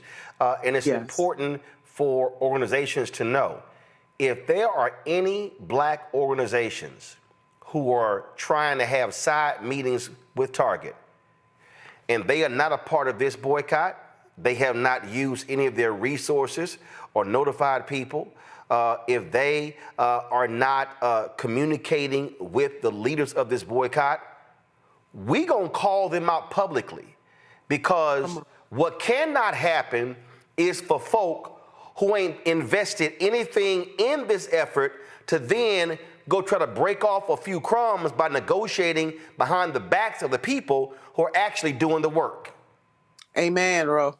Let the church say amen. That is important, that we don't allow ourselves to be picked off. This boycott is absolutely working, which is why Target is going to this leader, this community. You know, they even met with some of our Hispanic sisters and brothers trying to pick off, you know, pit black and brown people against each other too. No, we can't have that. We have got to stand solid and stand strong. And the point that you've been making, Roland, thank you for that. You can't inch around the people who actually had the courage to get this thing started. Now, of course, this is bigger than any leader, any national leader, any grassroots leader, because we needed the people to pull this off. And so the people have shown, both the black community and others who are in allyship with us, they have shown that, hey, we are rocking with you. Even in the LGBTQ plus community in Minneapolis, Minnesota, you know, Minneapolis in particular, they turned down when Target did this. That Pride group turned down the $50,000 or $60,000 that they were getting from Target regularly, and said, you know what? And they can least afford it. But they said, you know what? You want to roll with bigotry? We don't want your money. So from a grassroots group like that to others, to your point, come on, black folks, you can't have these side meetings with these people and take crumbs when we have a larger vision here. Absolutely. And so let me just be as clear as possible. If there is any black group and we find out you are having a side meeting and you have not communicated with any of the leaders of this Target Boycott Advisory Organizing Committee, I'm letting you know right now, I'm going to put you on Front Street and I'm going to tell the people that you are meeting, and we're going to call y'all out and then smoke y'all out to force you to say, why'd you go talk to them? What you talked about? What are you negotiating? Because this is the game they've always played. How can they find the least expensive Negro? That has always been their strategy. And so I don't owe nobody. So let's just be real clear. So I don't owe nobody. Look, our show is here because our fans give to our show. That's how we make our money. And so I ain't afraid to call nobody out. So I'm just letting y'all know, if you're having side meetings and you ain't talking to nobody and you cutting side deals, I'm going to call your asses out. Well, bro, you called Unfiltered for a reason. So folks know, they know when you say it, word is bond. Just let them know. All right, Nina, we appreciate it. There's a town hall tomorrow. What time is that town hall in Atlanta tomorrow? It's at New Birth Road. I think it starts at 7. Don't quote me on that. I think it's 7 or 7:30, but it's at New Birth. And I will definitely be in the place. And Tamika Mallory will be in the place representing her organization. I think Brother Ben Chavis will be there as well. There'll be a whole host of other national leaders that will be there. So join us if you can. Please join us. New Birth. All right, Nina Turner, we are somebody. We appreciate it. Thanks a lot. Thank you. Folks, real quick, I'm going to go to a break. To my panel, we're going to talk about that, but I got to go to a quick break.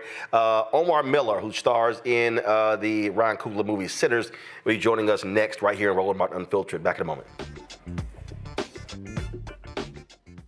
This week on the other side of change. Black Maternal Health Week. The racial disparities are undeniable, making it clear that Black people experience racism from the womb. America and America's healthcare system has not taken the time to invest in what quality healthcare looks like for Black birthing people. The state of Black maternal health in the United States is still dismal.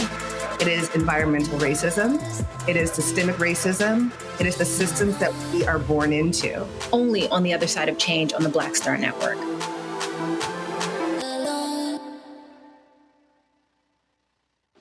Hey, I'm Antonique Smith. Hey, I'm Arnez J. Hi, this is Cheryl Lee Ralph, and you are watching Roland Martin, Unfiltered. I mean, could it be any other way? Really? It's Roland Martin.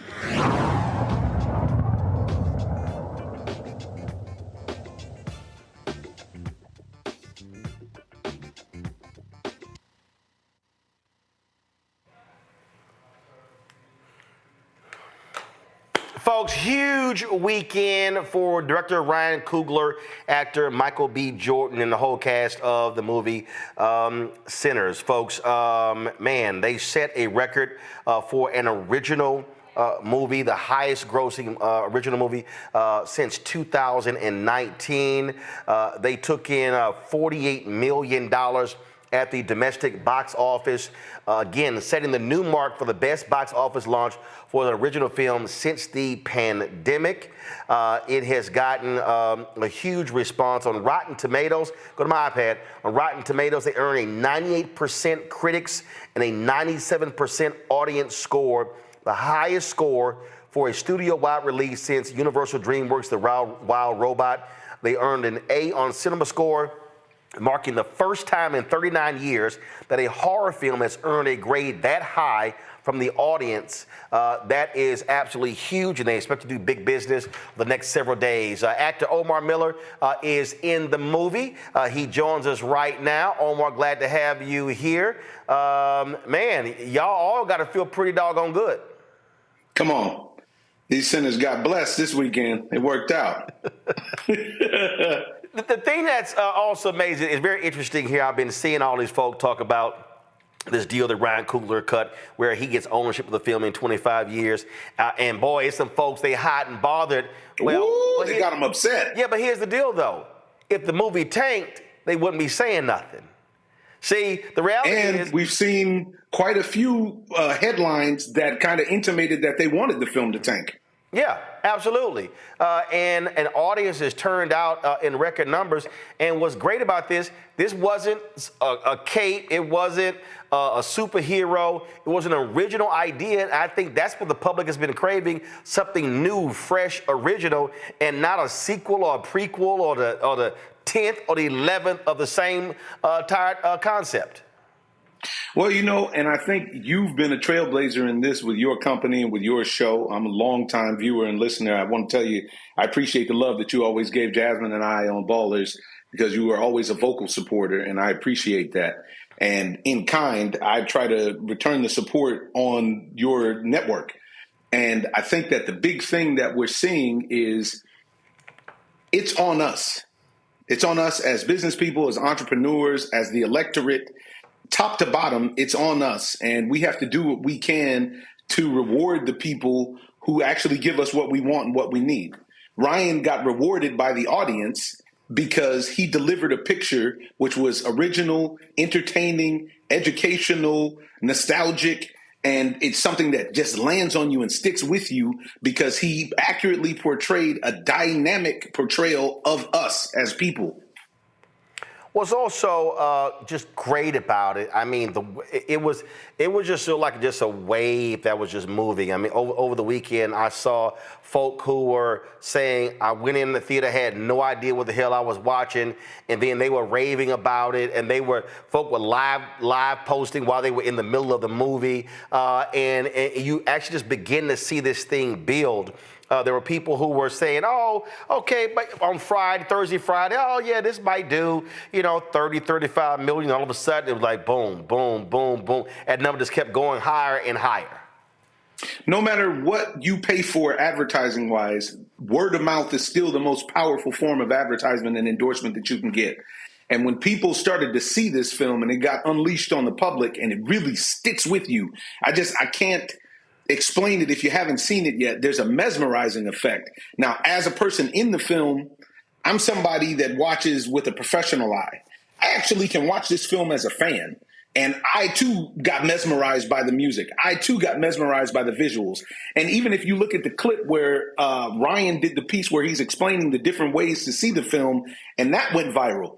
Because this man has so much passion for what he does, and he had such a clear vision, him and his wife, for what they were doing, it translated onto the celluloid, and then it hits you. It really hits you. It goes to show you the power of art and the power of film.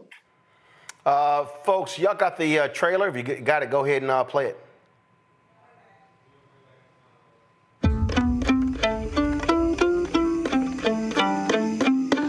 The summertime has come, and the trees are sweetly blooming. The wild mountain thyme grows around and around. Will you go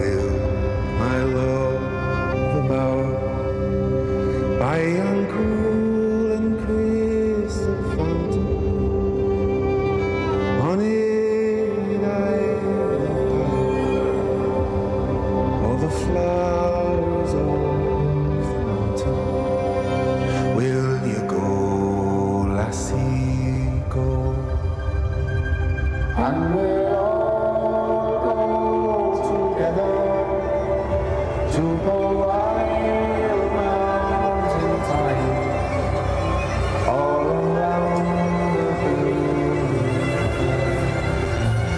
where it flows, I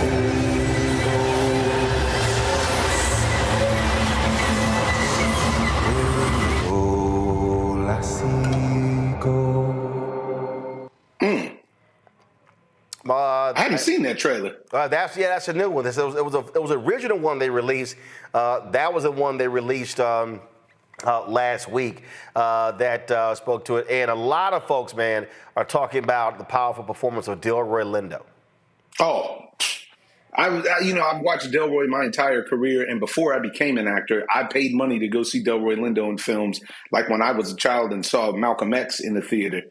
You know, it's so great to work with somebody of his stature and of his talent level, and to see how he prepares and how he gets busy. His portrayal in this film of Delta Slim, a real bad blues man, is representative of so much. And I think that people are identifying it because he reminds you of somebody that you know in your family. And his portrayal is just so authentic. He's just so honest on screen. He deserves all the flowers. Questions from my panel. Let's see. Has anyone on the panel seen the movie? Did y'all see the movie this weekend? Yep. Okay. Well, Omekongo, you get to go first then. Yeah, I was one of those people who didn't know what to expect. And so halfway through, when I started seeing red eyes, I'm like, oh, my goodness. So I thoroughly enjoyed it. And my question for you, Omar, is this. When I saw Black Panther in 2018, I came out with, like a lot of Black people, with our chest stuck out, you know, because we were just so proud Trump being in office. It was something that we needed in the moment. Even though this movie is different, are you getting the same types of vibes, particularly from Black people who are seeing this movie with all of the anti-DEI stuff going on, that this is the movie we need in this moment? First of all, thanks for coming out on the weekend, because the opening weekend means so much in Hollywood and for the commerce of films. Secondly, absolutely. I actually had a deep conversation earlier with a friend of mine where we were speaking about how when Panther came out, it was the right movie for that time. And part of the brilliance of what Coogler's able to do is Sinners is the right film for us as a culture at this time. And I don't think it's just the right film for us as Black folks. It's especially the right picture for us as Black folks.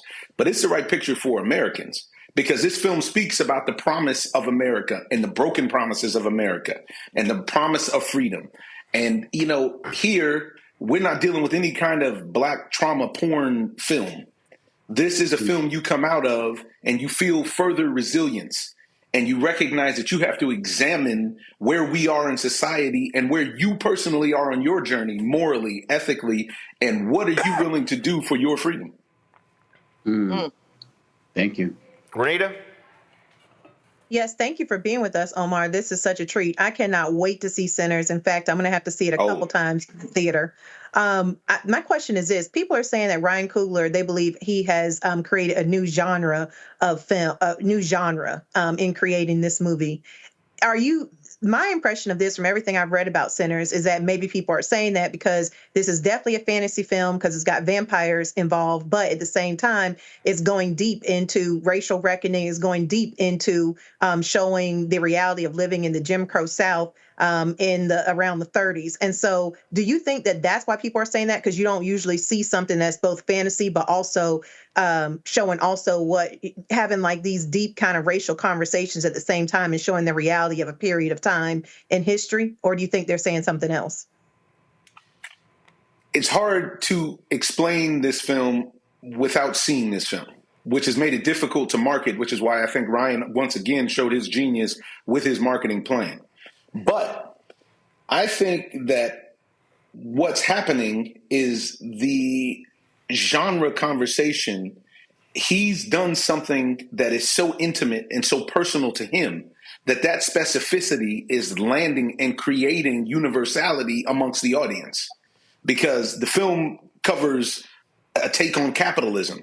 It examines our social situations. It examines our spiritual place. It examines a lot, and you can't help but to have that land on you if you experience and watch the film. And so with that, I think some of it has to do with the fantasy part.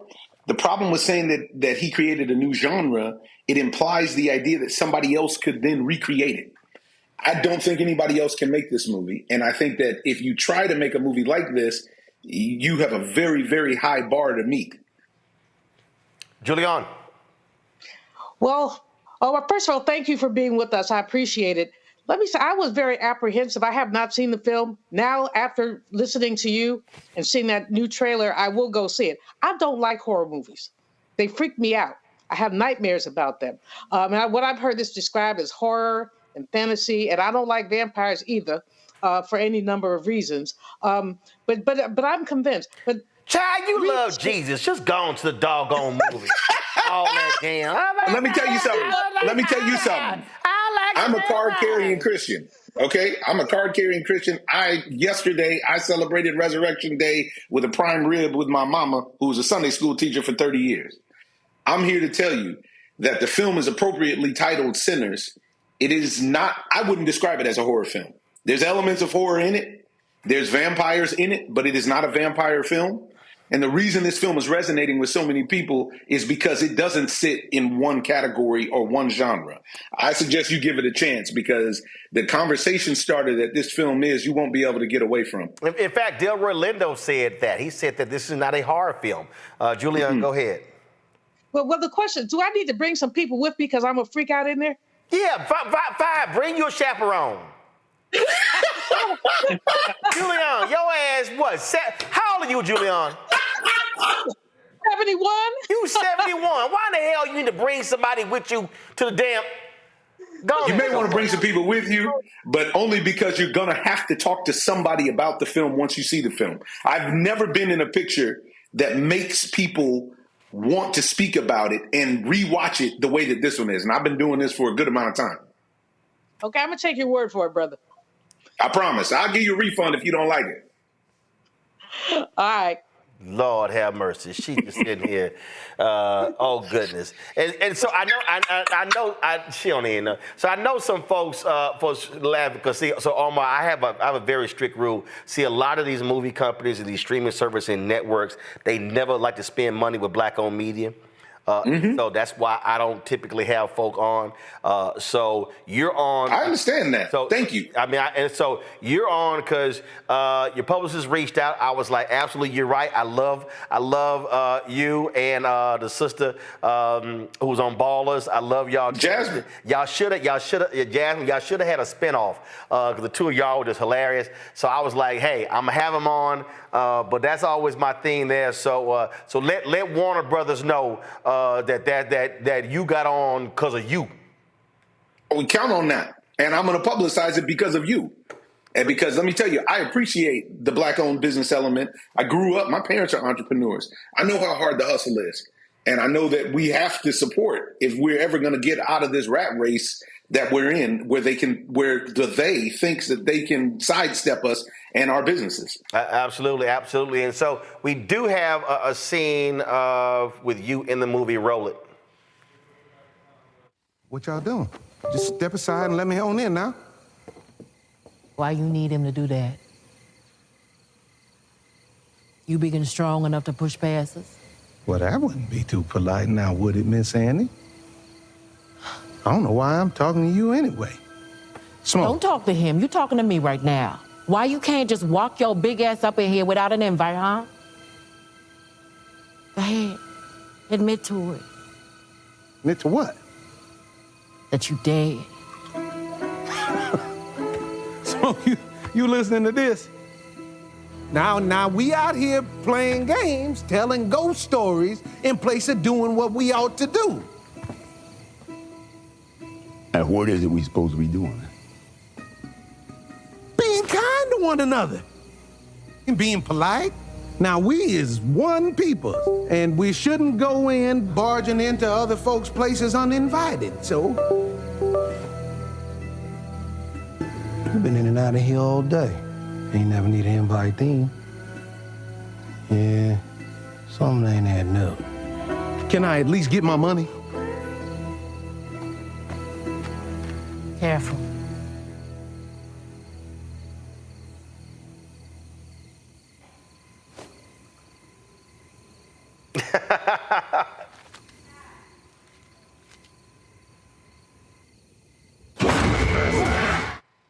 See, that's the money he gonna get. Julian, why you jumping?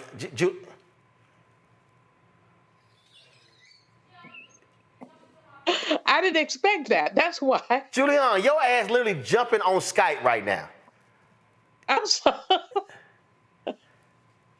You should definitely bring a chaperone, Julianne. Miss Julianne, you need to bring a chaperone. Yeah, she gonna have to bring somebody. Matter of fact, and you need the money back. That's the money he gonna give you that he took from my fee. That's what he gonna give you, the money. Lord have mercy. She is jumpy. She is jumpy right here on Skype. Oh, Lord. My goodness. Well, it has done gangbusters, and I love these people who are sitting here having the audacity to say, well, you know, it ain't gonna do well overseas. I just want the haters, Omar, to keep hating, and I want them to have to sit here and have to accept how good the movie is doing. And again, they've been saying for years, oh, black movies can't do well. Well, we know what happened with Django, how well it did internationally. And I just really hope all these folk who have been running their mouths just get embarrassed every day as the numbers come in. That's what I hope. Well, it's a lot of crow on the menu, and there's going to be a lot of people that got to eat it, because I'm here to tell you this film is going to perform. Once you speak to somebody who speaks so passionately after they've seen it, you'll be like Miss Julianne and go see it. And this thing stays with you. And so right now, we're number one in several countries around the world, not just the United States, not just North America. We're number one in France. We're number one in the UK. We're number one all over the place. And it's because the brilliance of Coogler and Ryan's Mike's relationship is that these are human stories. Right. They're specifically wrapped up in the blackness. But as we know, we create culture for the whole world to consume. And what we do and determine as cool then in turn translates to every language, to every society. And these stories are going to do just that. And you'll see the numbers are going to keep piling up. Folks, this is from Box Office Mojo. I'm always going to their side. You see right here, the domestic gross was $48 million. International was $15.5 million. And so Sinners did $63.5 million. Its opening weekend, $91 million budget. And Variety had this story, which I thought was just laughable. Oh, will they be able to make the money back? I'm like, first of all, it was so stupid. No movie, I don't care what the movie is, makes its budget back the first weekend. Especially no original film. No superhero movie makes, the movie costs $200 million and the marketing budget is going to be $150 million. That's $350 million. They don't make that opening weekend. That story was a joke. I think it was actually the New York Times or Variety, one of them. But it was just a joke. I think it was Variety, which is unfortunate because that's an industry, trade magazine.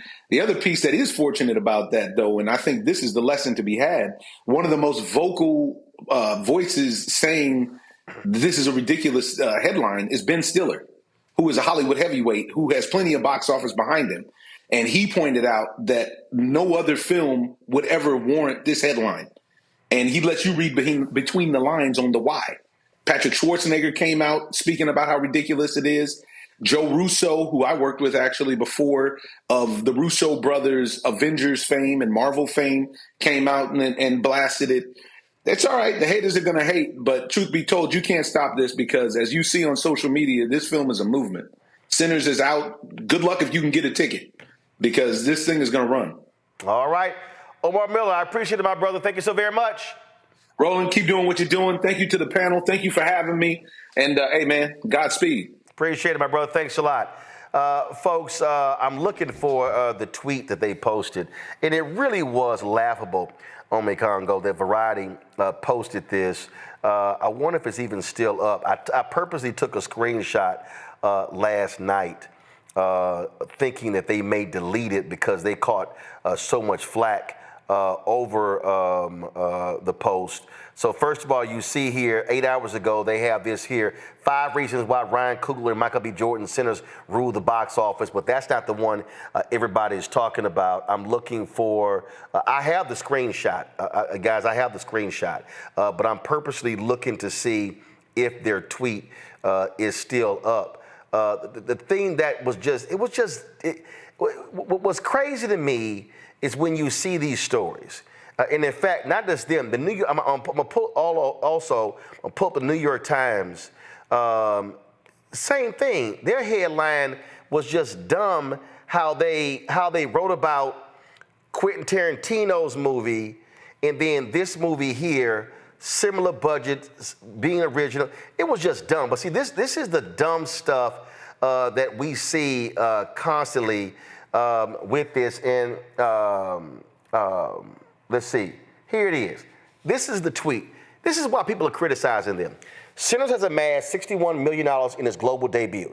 It's a great result for an original R-rated horror film, yet the Warner Brothers release has a $90 million price tag before global marketing expenses, so profitability remains a ways away. That is just stupid, Omakongo, just stupid. Yeah, their inability to read the room as it relates to this movie and that low-key hit. I'm glad Ben Stiller and other people have called this out. The fact of the matter is, it's a powerful movie. It's an original movie. And you, like you said, it crushed it over the weekend. At one point in the weekend, it surpassed Minecraft, and I think it surpassed Minecraft for the entire weekend, right? So really, at the end of the day, why can't they just celebrate the greatness of this movie? Like you said, the fact that it's not a comic book movie sequel, the fact that it's not based off of a video game. This is, two brothers in Coogler and Jordan doing their thing. And after one weekend to say something like that, to try to throw some salt on what they're doing right now, it's absolutely ridiculous, particularly in a time where I saw Minecraft, no black males in that cast. You got movies like Fantastic Four that's coming up, no black males, Marvel's Thunderbolts, both Fantastic Four and Thunderbolts, I don't think have any black male or female leads. And so this was a powerful movie, but like Miller said, this was a movie for everybody. And so why don't you just let it give it its run like we do with every other movie, like you do in Variety with every other movie, and stop throwing hate on this. But like Miller said, this is one of those movies that has broken through, and it has broken through quickly, and it's becoming a movement to go and be in this space. So they're, like he said, they're going to be in Crow really soon. I love it when the haters, who is this fool? Somebody named Tom Snyder, some conservative. I love this here. This is going to give y'all more reason to go watch it. Sinners is a racist, ultra-violent, woke, pagan horror that spreads lies and falsehoods about American music and about white people. We refute the movie's woke lies here. We really don't care, Julian. We don't care, Tom Snyder, who goes by at Film Doctor. Suck it. Wow. I mean, that's such a ridiculous level of vitriol for a movie. They market racist movies every day. This is not one of them. I didn't see it, but it doesn't sound like one to me. It sounds like a re-examination of history. And frankly, when the brother said examination of capitalism, I'm like, okay, I'm there. I'm gonna have to take a couple people with me because I am jumpy, but I will try to go see it tomorrow. Actually. Yeah, there you go. Rita.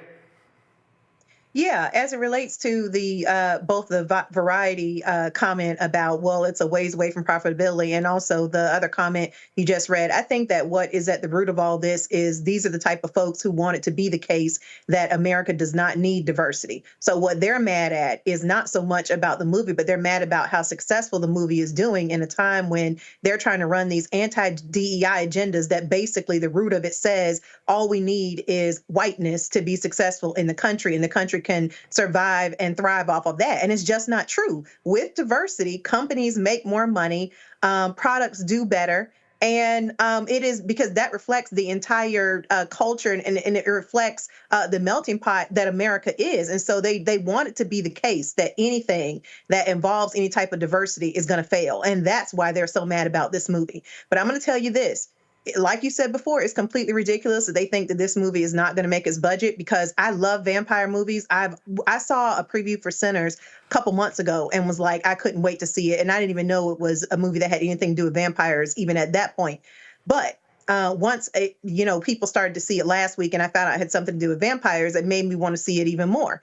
The thing is that there were a lot of folks like myself who could not get there the first week because it was so packed. So what I'm saying is there are a lot of people waiting to spend their money to help this film recoup its costs, and it will do well, and it will recoup its budget plus more, because there are so many folks like myself who are just waiting for an opportunity to be able to get into the theater. I have a friend who works at the movie theater, and he has said that it looks to him that people are literally taking off of work to go see this movie, because the theaters are full Saturday morning at 10 a.m., Monday morning at 10 a.m. The theater is full at times where people would actually be at work. The theater that he works at, they've canceled showing the other movies, and now all of the rooms are showing Sinners. So people are breaking their necks to see this movie. So the only reason that this movie has not already recouped its budget is because literally theaters don't have enough space to hold everybody at one time who wants to see this movie. So just so y'all understand framing, this is the New York Times when Quentin Tarantino's movie Once Upon a Time in Hollywood released. You see right here. This is the headline. Once Upon a Time in Hollywood is a box office hit for Tarantino. Leonardo DiCaprio and Brad Pitt helped the director score one of the biggest opening weekends of his career. That's how they framed that. Now, mind you, that movie made $40.4 million opening weekend. Similar budget to Sinners. This is their New York Times framing of Sinners. Sinners is a box office success with the big asterisk. Ryan Coogler's original horror film was expected to sell a strong $46 million in tickets over the weekend, enough for number one, but its profitability remains a long way off. Wow. Y'all just saw right there. Wow. 2 different headlines in the New York Times about movies, similar budget, similar proceeds. Wow. Wow. I'm so glad you brought that up. I had no idea. And they're talking about it's a long way off. Like, when do we start forecasting what a movie's going to ultimately make after one weekend or two? Typically, the only time they do that is when a movie tanks and they say, this movie's not. Normally when a movie tanks, let's say a movie was expected to do 50 million opening weekend and it does 35. They know what happens in successive weeks.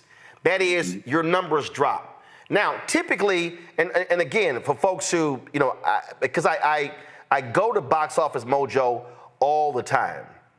And so when you look at movies, so like last weekend, they had, you see the perfect example, let me go right here, a Minecraft movie. So, a Minecraft movie. So, here we go right here. All right, so what you'll see is, when you look at these numbers here, you see the drop-off, okay, how a movie performs. So Minecraft, you see when it opened April 11th, you see the numbers, but then you see a drop. So there's a natural tendency, and also look at the theaters. It opened in 4,263 theaters. Then April 20th, it was in 4,032. So typically that movie has been out now for 3 weeks. So you'll see that kind of drop. So you'll see a drop in numbers because it's not the opening weekend. So they measure movies by, do you see a 20% drop, 25% drop, 30% drop? Some movies go from the opening weekend to the second weekend having a 60, 70% drop off. Those things happen.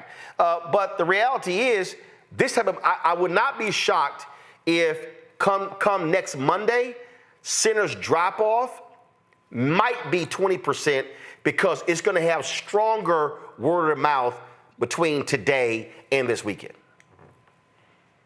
Absolutely. I can't wait. I'll probably go see it again during that time. So we'll see how that goes. But this is a fact. What's beautiful about it is that people are showing that we can be out there, we can be original. We don't need to be all up in their spaces. And this is kind of like the reverse effect of what we talked about with Target in the last segment. We can get out there and support those who support us and want to see them do great. And Variety and New York Times and all these other guys out there who are hating, and that guy with the one video, whatever that was on Twitter that you showed, who breaks down the film, they should all be ashamed of themselves. But like you said, Miller said, it doesn't matter. We're going to keep on going with it. Absolutely nonsensical. All right, folks, I appreciate it. Thank you so very much for joining us. Scary ass Julian, Renita, and Omekongo. Thank you so very much. Yeah, Julian, get you some people to go to the movies with. All right, folks, that's it for us. There was some stuff we're going to get to. We'll push it to tomorrow. We spent a little bit longer on some of the subjects, but it's all good. Hey, we want you to support the work that we do. Join our Bring the Funk fan club, of course. And in doing so, you're supporting this show. You're supporting not just this show, but also this network and the other shows that we have on this network. Y'all, what we're doing here, nobody else in Black-owned media is doing. Nobody else in Black-owned media is doing what we are doing. Nobody, okay? And so the work that we do here is critically important to be able to cover the news that matters, speak to the issues that matter, but also cover the stories that other folk are not necessarily talking about. And so your support allows us to be able to do this work. And so when you give via Cash App and our different ways, here's how you do it. So Cash App, use a Stripe QR code. You see it right here. Click the Cash App button to contribute. The QR code is there. You can also, of course, send your check and money order. Make it payable to Roland Martin Unfiltered. Please, guys, kill that music. Make it payable to Roland Martin Unfiltered, okay? P.O. Box 57196, Washington, D.C., 20037-0196. PayPal's R Martin Unfiltered. Venmo's RM Unfiltered. Zelle, Roland at RolandSMartin.com. Roland at RolandMartinUnfiltered.com.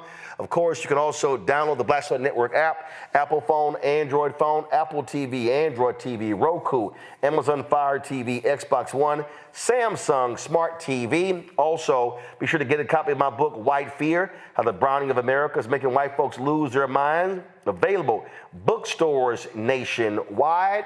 Also, don't forget to get our Roland Martin Unfiltered Black Star Network merchandise, our shirts and T-shirts and mugs and wall art, all that good stuff. If y'all have placed some orders and you have not gotten it, send us an email. Just go to RolandSMartin.com, click contact, send us that email, and then we will follow up with the folks. I know they've had some issues with one of their warehouses, but we'll try to help you make that happen. And so go to RolandMartin.creator-spring.com. And of course, the QR code is there as well. Don't forget, download the app Fanbase. We want to get 1 million followers there. And also, if you want to invest, go to startengine.com /fanbase, startengine.com /fanbase. And so a lot going on, a lot that's happening, folks. And so we appreciate all of your support for the show. Thank you so very much. And before I go, let me shout out. Today's my 24th wedding anniversary, so shouting out Jackie Hood. This was in Jamaica, of course, walking along the beach. I know I'm always in my video cameras, so shout out to her on our anniversary. And all of my Texas A&M folks, there's Aggie Mustard. We remember Aggies who have passed away in the previous year, so condolences to all of those families as well, including my Pi Omicron frat brother, Brian Edwards, who passed away a couple of weeks ago. Folks, that's it. I'll see you guys tomorrow right here. Oh, yeah, last night, what's that beep I just heard? There's a computer issue. Okay, I just heard it again. We were trying to figure out the problem earlier. All right, y'all, last night my Rockets lost game 1 to Golden State. It's all right, though. We're going to handle business in game 2. And so, yeah, I came fully representing.